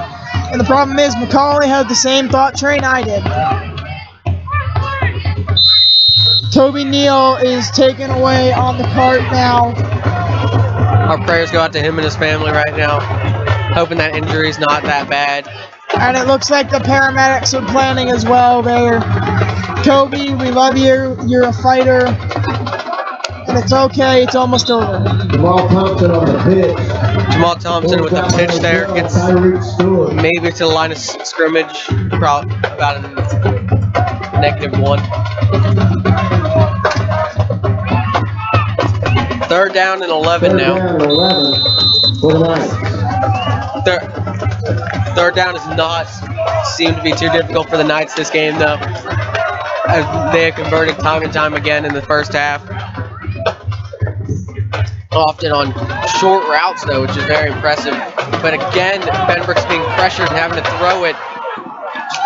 He throws it a bit too far to the right there. Again, Benbrooks is pressured to make a bad throw. Incomplete, 4th down. It's just, I mean, I've been saying this for almost 3 years now. Ben Brooks isn't great in pressure situations. I mean, it's the same in baseball. Like, it's nothing to Ben if you're watching Ben. You're a great guy and you're a great player. But come the pressure situation, he's not the greatest. And he's learned over the years to be better than that. And I think that this is a game that we can see Ben Brooks come out. on a bad snap. Great play by Pace Dempsey to get that punt off. Just a great punt by Pace Dempsey after the high snap, catching with one hand, and then just punting it quickly all the way to the 20-yard line. Just a great punt there. Very impressive by Pace Dempsey there. Oh yeah, Pace is just 1st and 10 on the 23. a trucker of a player. And he knew he was in a bad situation at that moment, and so that he needed to. Sorry, interesting things happening here in the KSN broadcast booth. All right, it's so cold. Our nacho cheese is steaming. This is quite possibly the most interesting thing I've seen this week. No offense to the JPII football team. All right, back to football. 10-yard walk-off. Blue Tornadoes coming in, reiterating 10. that punt was great by Pace Dempsey there. Good job by him by staying calm, not panicking, and just getting the punt away. Pace Dempsey, he showed up a whole lot early in the season for a wide receiver. I think slowly faded away. Still a great player. He has shown up a little bit this game. That previous call was sideline. I mean, I think part of it was Pace slowly began to fade. Because of players like Jamal Thompson out on that field, because someone like Quadarius Hunter took away from the idea of Jamal Thompson ever being used, because Q Hunter was the player to give the ball to in the run game. So Thompson didn't see as much, and so that left Cambridge and Dempsey. Looks like and so now Cambridge gets more. Cambridge has kind of become the new Pace Dempsey in receptions. So. And the flag on the play there. After After already a good gain for the Blue Tornadoes, about 20 yards. Cameron Scott makes the tackle. Another deep ball, but with the flag. Personal foul face mask called against Face mask on JP2. On the tackle. 15-yard penalty. Just backing him up even more. Backing him up, moving him forward. Ball placed at the 45-yard line. Now at the 45. 1st and 10, Blue Tornado. Again, in the shotgun here. A little motion by 17. Then a bubble screen by him. Going to the outside, find a little room near the first down line there. From Riddle. Taking a field goal or more. Looks like he will get the first down Run there. out of bounds by the Knights, Thompson and Laws. First down. The speed of this offense, the power of this offense is shown to be unstoppable against the Dave. Oh, it's unbelievable. McCallie is definitely the underdog threat of the playoffs, because their record does not show how well they are. no, I mean, and opposed to McCallie started off slow and began to finish fast.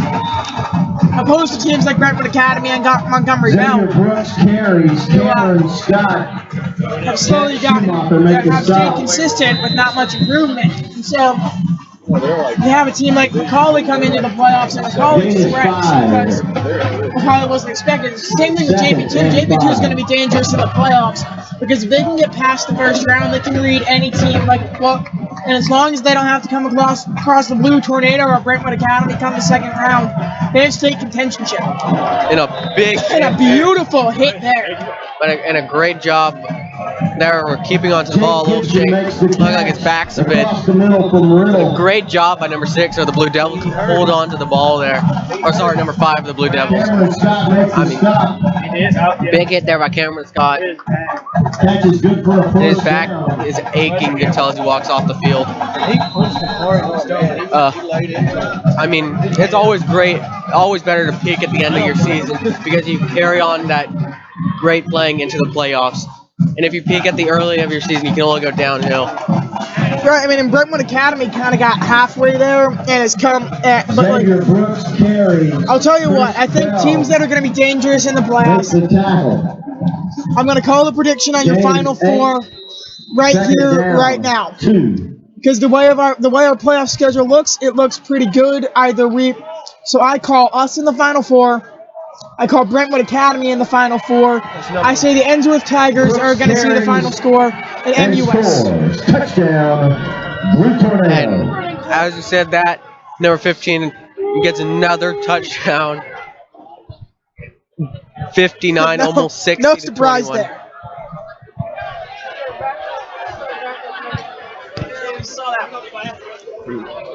4 minutes left in the third quarter only.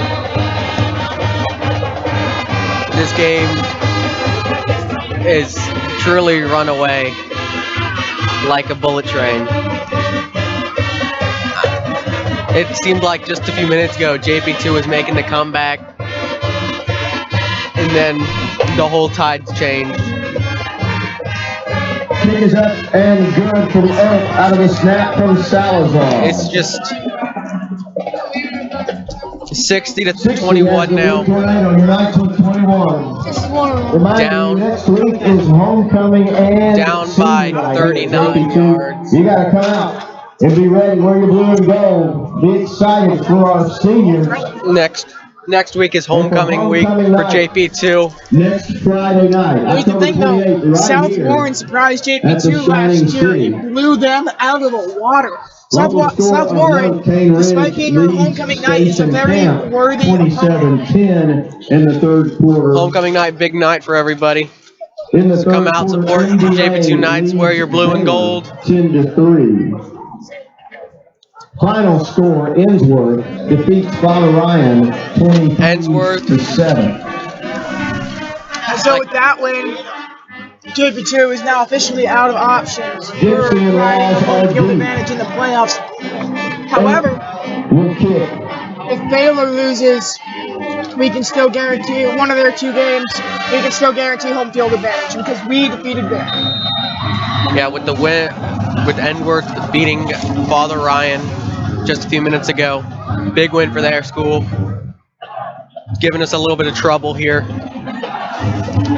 As the kick goes off. The good news is that Father Ryan officially finishes the playoffs.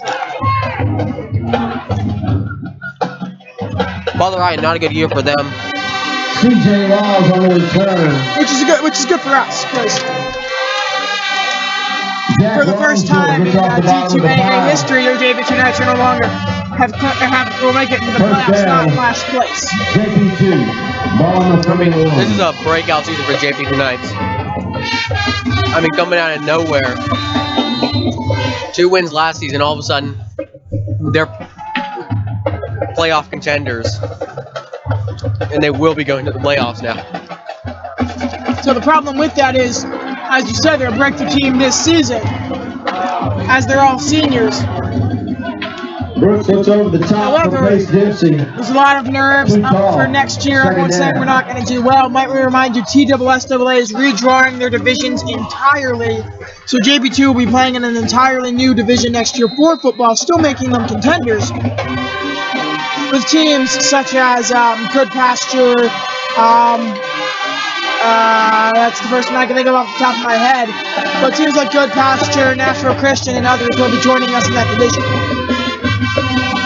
And which will give JP2 more opportunities to play better, grow their football team, and who knows, maybe Jamal move Thompson up on in the carry. the divisions Stone Roba and win the championship here and later. Dalton Collins I mean, I do think it's good for the make school. first contact. Play some Third down. other teams. Knights need 6. I mean, immediately coming out of that, you realize that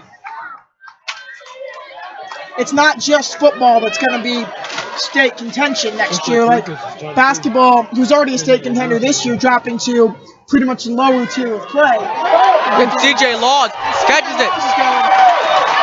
Gets a good run there to the 20, to the 10. Looks like no one's going to stop him. Touchdown, Knights.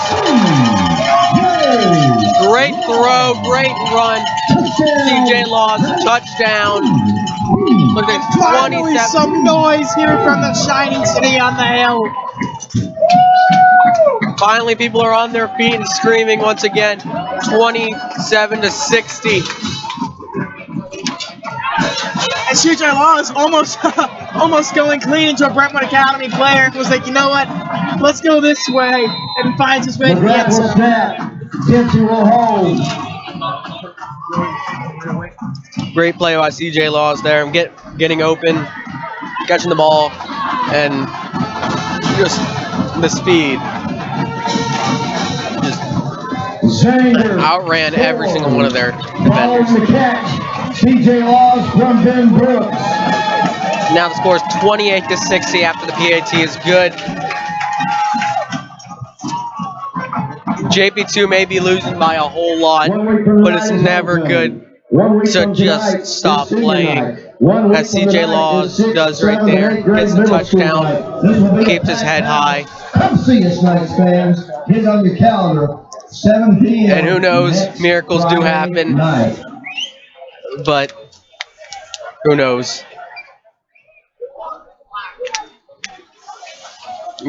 Nicholas Zanger getting ready to kick it. Special teams huddled up. Great drive there. That's the that's the longest play for them. Best play for JP2 all night. Pizza for our team is given to us by our friends Ron and Kim Scott and our friends at Pizza Hut. Thanks to the Scotts for our post. Get ready to kick it back. For the team. And Knights, we offer a special prayer for Ron Scott. Kobe Neal is back joining the team. Unbelievable. He's going to trooper it out. Make it better, Lord. He may not be able to play, but he's there to watch his team play. And just a great team player there. Put his team down. Showed him that he's okay. Nicholas Enger with a pooch kick there. About to the 30, 20, and they just dive on it there. Little muffed kick. First and 10 McCallie. And flags fly everywhere late after the play there. Can you go back out? Yep, back out. There looks like it's gonna be a late hit on JP2.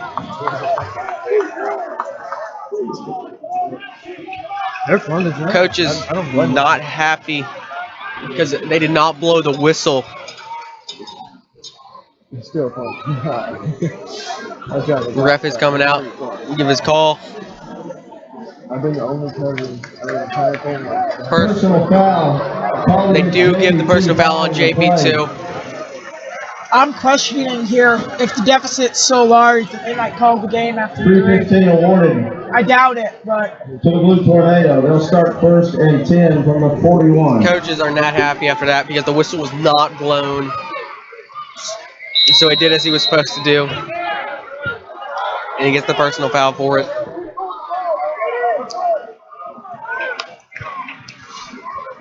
Running it up the middle again. see again, he did it though. He waited into the fake pass. Like everyone knows he doesn't have the ball. He's just being. The flags fly again.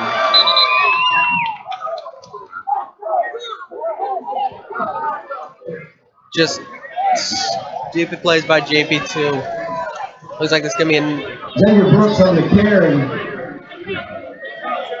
just another stupid penalty on JP2. I think we all need to accept the fact that it is so cold.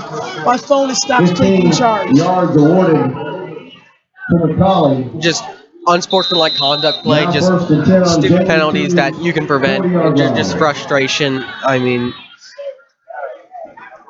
they're just not smart penalties. It doesn't make you happy, they're just not, they can be corrected. And a run around to number 12, who's going to find some space, get some room. And 12 just looks like it. JP2, I mean, JP2's mad. JP2 is just not happy.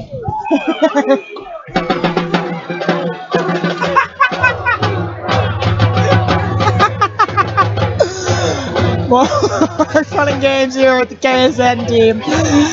Remember, the any JP2 students, it's never too late to join KSN.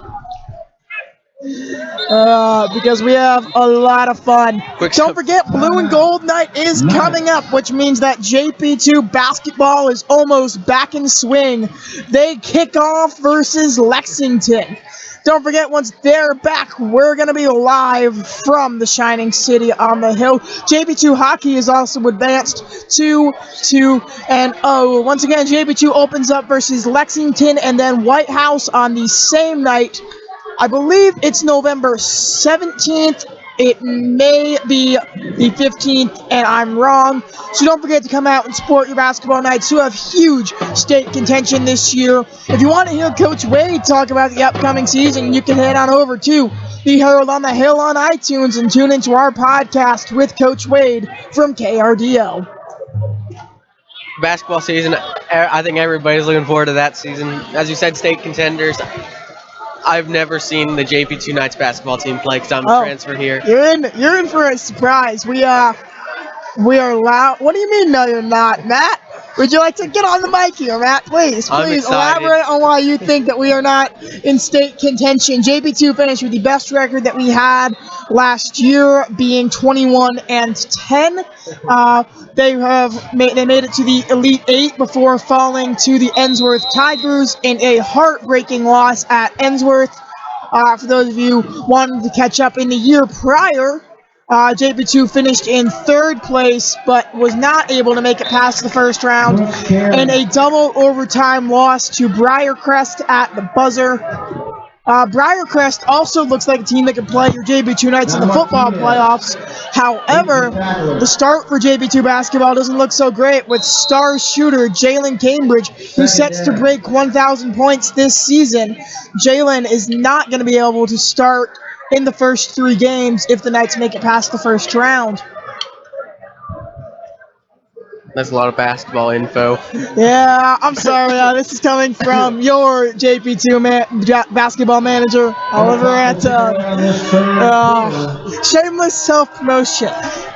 We're never afraid to do that. I'm not going to lie. I kind of stopped listening after game 2, but I mean, what I get of that is the basketball team's good. There's 12 minutes of suffering left. You're tuning into the Knights Sports Network. We're going to take a quick break. Don't forget, this game is brought to you by the Herald on the Hill. Final home game of the regular season.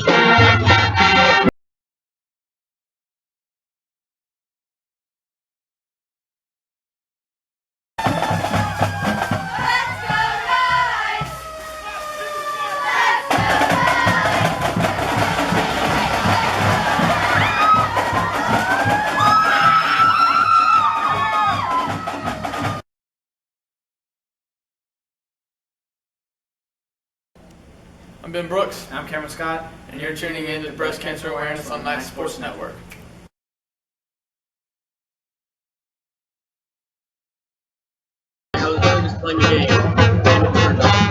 We are having a lot of it is cold here. Phones are resetting or refusing to charge. It's just cold weather is never fun. No, yeah, my phone just doesn't take charge. You gotta twist it. If you want to charge it, just twist up method. Yeah, that works with my phone. Yeah. Like, it's just my phone's a little busted. It should be taking charge. Matt, stop trying to kill the camera. I think I speak for everyone here. I don't like cold weather. Blue. It's showing there. It's still driving. Cold weather's not fun. I don't like it. I like snow because we get out of school and snow is fun. But unless it's snowing, I don't like cold weather. And snow to an extent, maybe like a week. But other than that, it's good. It's done. Well, you ever been in 3 feet of snow?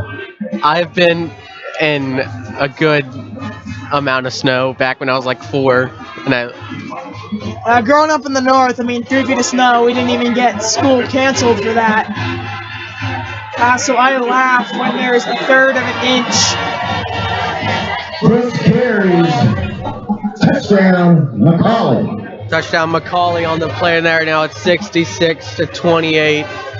PAT units coming out. I wonder, guys, when you're definitely more than the 35-point deficit now, I wonder when the clock will begin to run. As it is running now. We're at a running clock. We're at a running clock. Salazar snaps. Riddle holds. Earth kicks. Snow to me, it's fun to an extent, but then it gets slushy and then it's not fun after like 2 days. For McCallie. You ever make an igloo, Colton? I've made a snowman. Well, and then my friend's dad ran over it on accident. Oh, my friends and I used to make igloos with like 500 tunnels in them, like under the snow, because we'd have snowball fights and we'd crawl through them. We were dastardly fellows. That's for sure. Yeah. It's not that. Snow is fun, but it gets cold and then it gets in your shoes. Yeah, okay. Snow. I like hot chocolate though. Hot chocolate's my favorite. There you go. Now you're speaking my language here, Colton. JPII is trailing 67-28 here in the 4th. They're gonna get the kickoff here. It's been a long night here from the Shining City on the Hill. Thanks for sitting through it with us. Yeah, this kickoff's gonna be ready. Yeah, that's one team that has not let us down is our special unit, special teams. They've been playing great. I'm pretty proud of them. Nick listens to this. I'm sorry, Nick. Isabel, if you listen to this, don't tell Nick. But Nick hasn't done the greatest. Jackson Morris was every kick and every second. But our special unit has dropped since last year. In another kick out of bounds, we get to the 35, people. McCallie's special units definitely let them down tonight. Although I'll give him props for at the end of the second quarter having that curveball kick to where it looked like the entire time it was way off, that it curved in. I'll give the kid credit for that. Yeah. Curving is interesting. I want to know how he got it to curve. Like it's a triangle. It's not a triangle. It's a diamond. What's that? A football. If you can get, I don't know how he got the football to curve. Football. It's all about hitting the ball at the right spot. I guess so. I don't know. I've seen curve balls in baseball. I've seen balls curve in soccer. Heck, I've seen the ball curve in basketball. I have not seen it curve in football until today. I'm sure there's some kicker that somehow manipulated his feet to make it a curve ball. Speaking of kickers, did you hear about the Giants? That's. Oh, and Ben Brooks is sacked again. Brooks is sacked. Wrapped up by number 56. You not know what happened with the Giants, Matt? No? It's not. No. I don't know. I don't know if we're going to get frowned upon if we're talking on air or not. But basically, to put it into terms for on air, the Giants kicker, darn it, now I'm forgetting his name. And that's a bad sports analyst of me. Anyway, long story short, had years of domestic abuse with his wife and just came out with it. And the NHL, wow, can speak today. The NFL has given him only a 1-game suspension, despite their policy claiming you have to have 6 weeks. Tackle on number 25. Yeah, that is something. Tovar. The NFL, I mean, if I'm going to be perfectly honest Nice with you, face, 4 the commissioner. and 2. I mean, Goodell is not a good commissioner. He is a wuss. He's afraid to do everything. No, he's And not he afraid hates- to constantly suspend Tom Brady. And he hates the Steelers. He So- does. He hates every team. I'm pretty sure he's a huge Giants fan, which I mean, people sometimes say the Super Bowl is rigged, but you know what I mean. I don't know. Just Giants winning in 2012, despite having the worst playoff record ever. You know. Tackle by number 10. Yeah. I don't think anybody likes the commissioner. No one likes. My preference, he should step down. Tovar. He won't step down. So that's the thing. Like you said, he's kind of a wuss. He won't step down because. 1, 2, 3. He's a wuss. Yeah, he doesn't. He wants to say I'm not. And so this is the one time he's like, no, I get to be the big dog. And I feel like if he does retire, he's gonna be like Brett Favre and come back. Yeah. Like, and then he'll retire again, then he'll come back, and it'll just be annoying. 1st and 10 on the JPII 46. And of course another failed goal. McCallie. He just got like the jersey. Drugged down by number Holy 56, cow. Dre Taylor. That shows some arm strength right there, holding on to his jersey. I mean, Second down. have you seen the size of McCallie's weight room? They're pretty big dudes. Like, you ever see the Planet Fitness commercial with the guy that's like, I lift things up and put them down?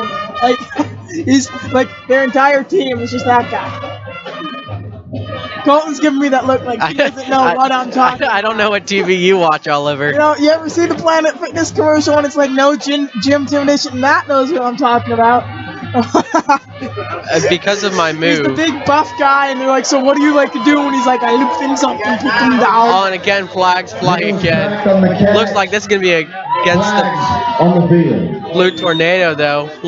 Just tension is flying everywhere. I think there's going to be a personal foul here. You just tuned me out. Now have I just saw flags, and I felt like I that's need fair. to take over. Alright, well, while we wait for this up. Personal foul, Personal face foul. mask. Face mask. Called against McCallie. Yeah, but 15-yard walk-off. since I have been moving, Nice advance to I have not had 31. TV. So if this is a recent commercial, First and No, it's not. 10. It's a very old commercial. I remember seeing it at like 9 years old. and I have no clue what you're talking Oh about. wow! I gotta show you this commercial. Like, this is an A+ commercial. Anyway, You know I what, think too? we gotta, cause talking about McCallie's weight room made me think of, and talking about the size of their weight room made me think of their video last year, Run This Town, taunting Baylor, Ben Nixon that with went the viral. handoff Have you seen that? It's a to parody Theo of Run This O'Donoghue. Town. No. Alright, well, Colton, we got a lot of catching up. Props to McCallie. They made a great video. I like Gain of Netflix. 6. Netflix is fun. Netflix. Second and So that 4. explains why you. I've stumped Colton. That was my entire plan of this entire night. Ethan. I gave Ethan and Holden and all the others the night off, and I said by the end of the 4th quarter I'm gonna stump Colton, and I did such. I mean, Netflix is fun.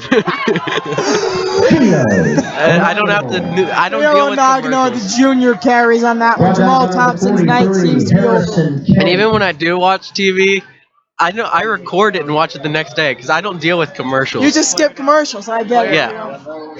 Unless I do enjoy like the lawyer commercials. There's an injury timeout right now. No, what else? I do enjoy the lawyer commercials though because they're like, I will protect you. Why is that the commercial you two used to like? There are so many. So you haven't seen like the Peyton on Sunday morning? Oh, I do like those. I do like the Peyton. Yeah, it's mine. Peyton on Sunday morning. Those are great commercials. But yeah, I like the lawyer commercials because they look all serious. They're like, yeah, they're like, my name is Colton Franklin, and I will protect you. If you're hurt in a car wreck, just call me. 1-800 Colton Franklin. There was a commercial back in Rhode Island. He was a New England lawyer. It was it's I'm the heavy hitter, and I fight for you. And then I always remember his jingle. It was the heavy hitter. He's the one for you. Oh, what is it? On his feet, the Stilo Onaganor. Naganor is the one on the ground, the fighting junior, whose biggest fear was getting injured in a game. Well, Theo, look on the bright side. Your biggest fear is over. I'm gonna fall down the hatch. I just noticed my chair is slowly scooting backwards, and I am like inches from the hatch. We're gonna scoot up here. Matt, this is Matt. This was Matt's plan the entire time. And 10 from the 15 for JP2. Matt was waiting. Matt's laughing because he's like, I was spoiled. No. This is why gingers have no soul. He would have felt nothing. All you would have heard was a thud, and then everything. It's fine if I die at this game. This game won't get uploaded because Matt doesn't have the password. Game is 3. Second For like legal thing, can we upload it if you die? Yeah. Is that allowed? Sure. That's. Like I'm gonna say yes. I don't think you can. I'm pretty sure that'd get like flagged or something. I mean, if you upload somebody like dying. Like, I don't think. Brooks fires. Nixon's pass intended for number 85. Rory White. So Flag on the play. Pass interference called against the defense. Another. Clock's just running out. And the clock stops running now to the 2-minute mark. Well, I mean, plays in action right now. But I'll give you a high five if you eat all the nacho cheese in that can. Yeah, no, I do have a friend who, not gonna name her name, but she will eat the nacho cheese, out of the container, like she'll lick that thing clean. And Ben Nixon able to give it to Dallas Jordan to get it on Touchdown, JP2 there, 35-67. This is an extremely high-scoring game. This is over 100 points scored in this game. First off, like McCallie, despite the win, is going to go home shaking their heads because they gave up 34 points in this game. 35, because I mean, if Zanger gets it to the uprights, which I think with his game tonight, good chance. The snap comes from Owen McGrath. Pace, Gypsy will set. Still 35 points in a game to 67. Do the math real quick. That's 102 points. Penalty. Or that's 102 points. That's a lot of points scored in a football game. The defense. Defense called for offsides. Half the distance. I do say, I think this is the highest scoring game in the division that we're in's history. Just gonna say it. Say what's on my mind. You wanted to be known for one of those lines again, didn't you? No, I just think this is truth. I don't know, actually. I feel like it wouldn't be written down though. You know. Why do you say 65? You should say 35. I can click buttons. I wish it was 65. I mean, if it was 65, 67, boy, we wouldn't be bantering about snow, would we? And lawyer commercials, don't forget that. Have you heard, Mr. Sabo, if you're watching, I'm sorry, you won't appreciate this, but there is a parody that goes around JP2 called Lon Sabo and Lon Sabo SVU, Sabo Victims Unit. What is it? It's, in the Veritas Council, I'm trying to remember, there's like a fake made-up name too. It's like in the Veritas Council, the students are able to appeal at Pope John Paul II High School, however, something, and then done, and the save, Do you watch Judge Judy? I do. Did you know, fun fact about Judge Judy, that she only goes into work 3 days a month? She's rich. Oh, yeah. She gets paid like 20 mil a show or something like that. She's rich. Yep, and she goes in. What she does is she goes in 3 days a month. They record the episodes in those 3 days, and that's it. Like the woman lives on a permanent vacation. Yeah, I mean, she's a pretty, and then I love the show too.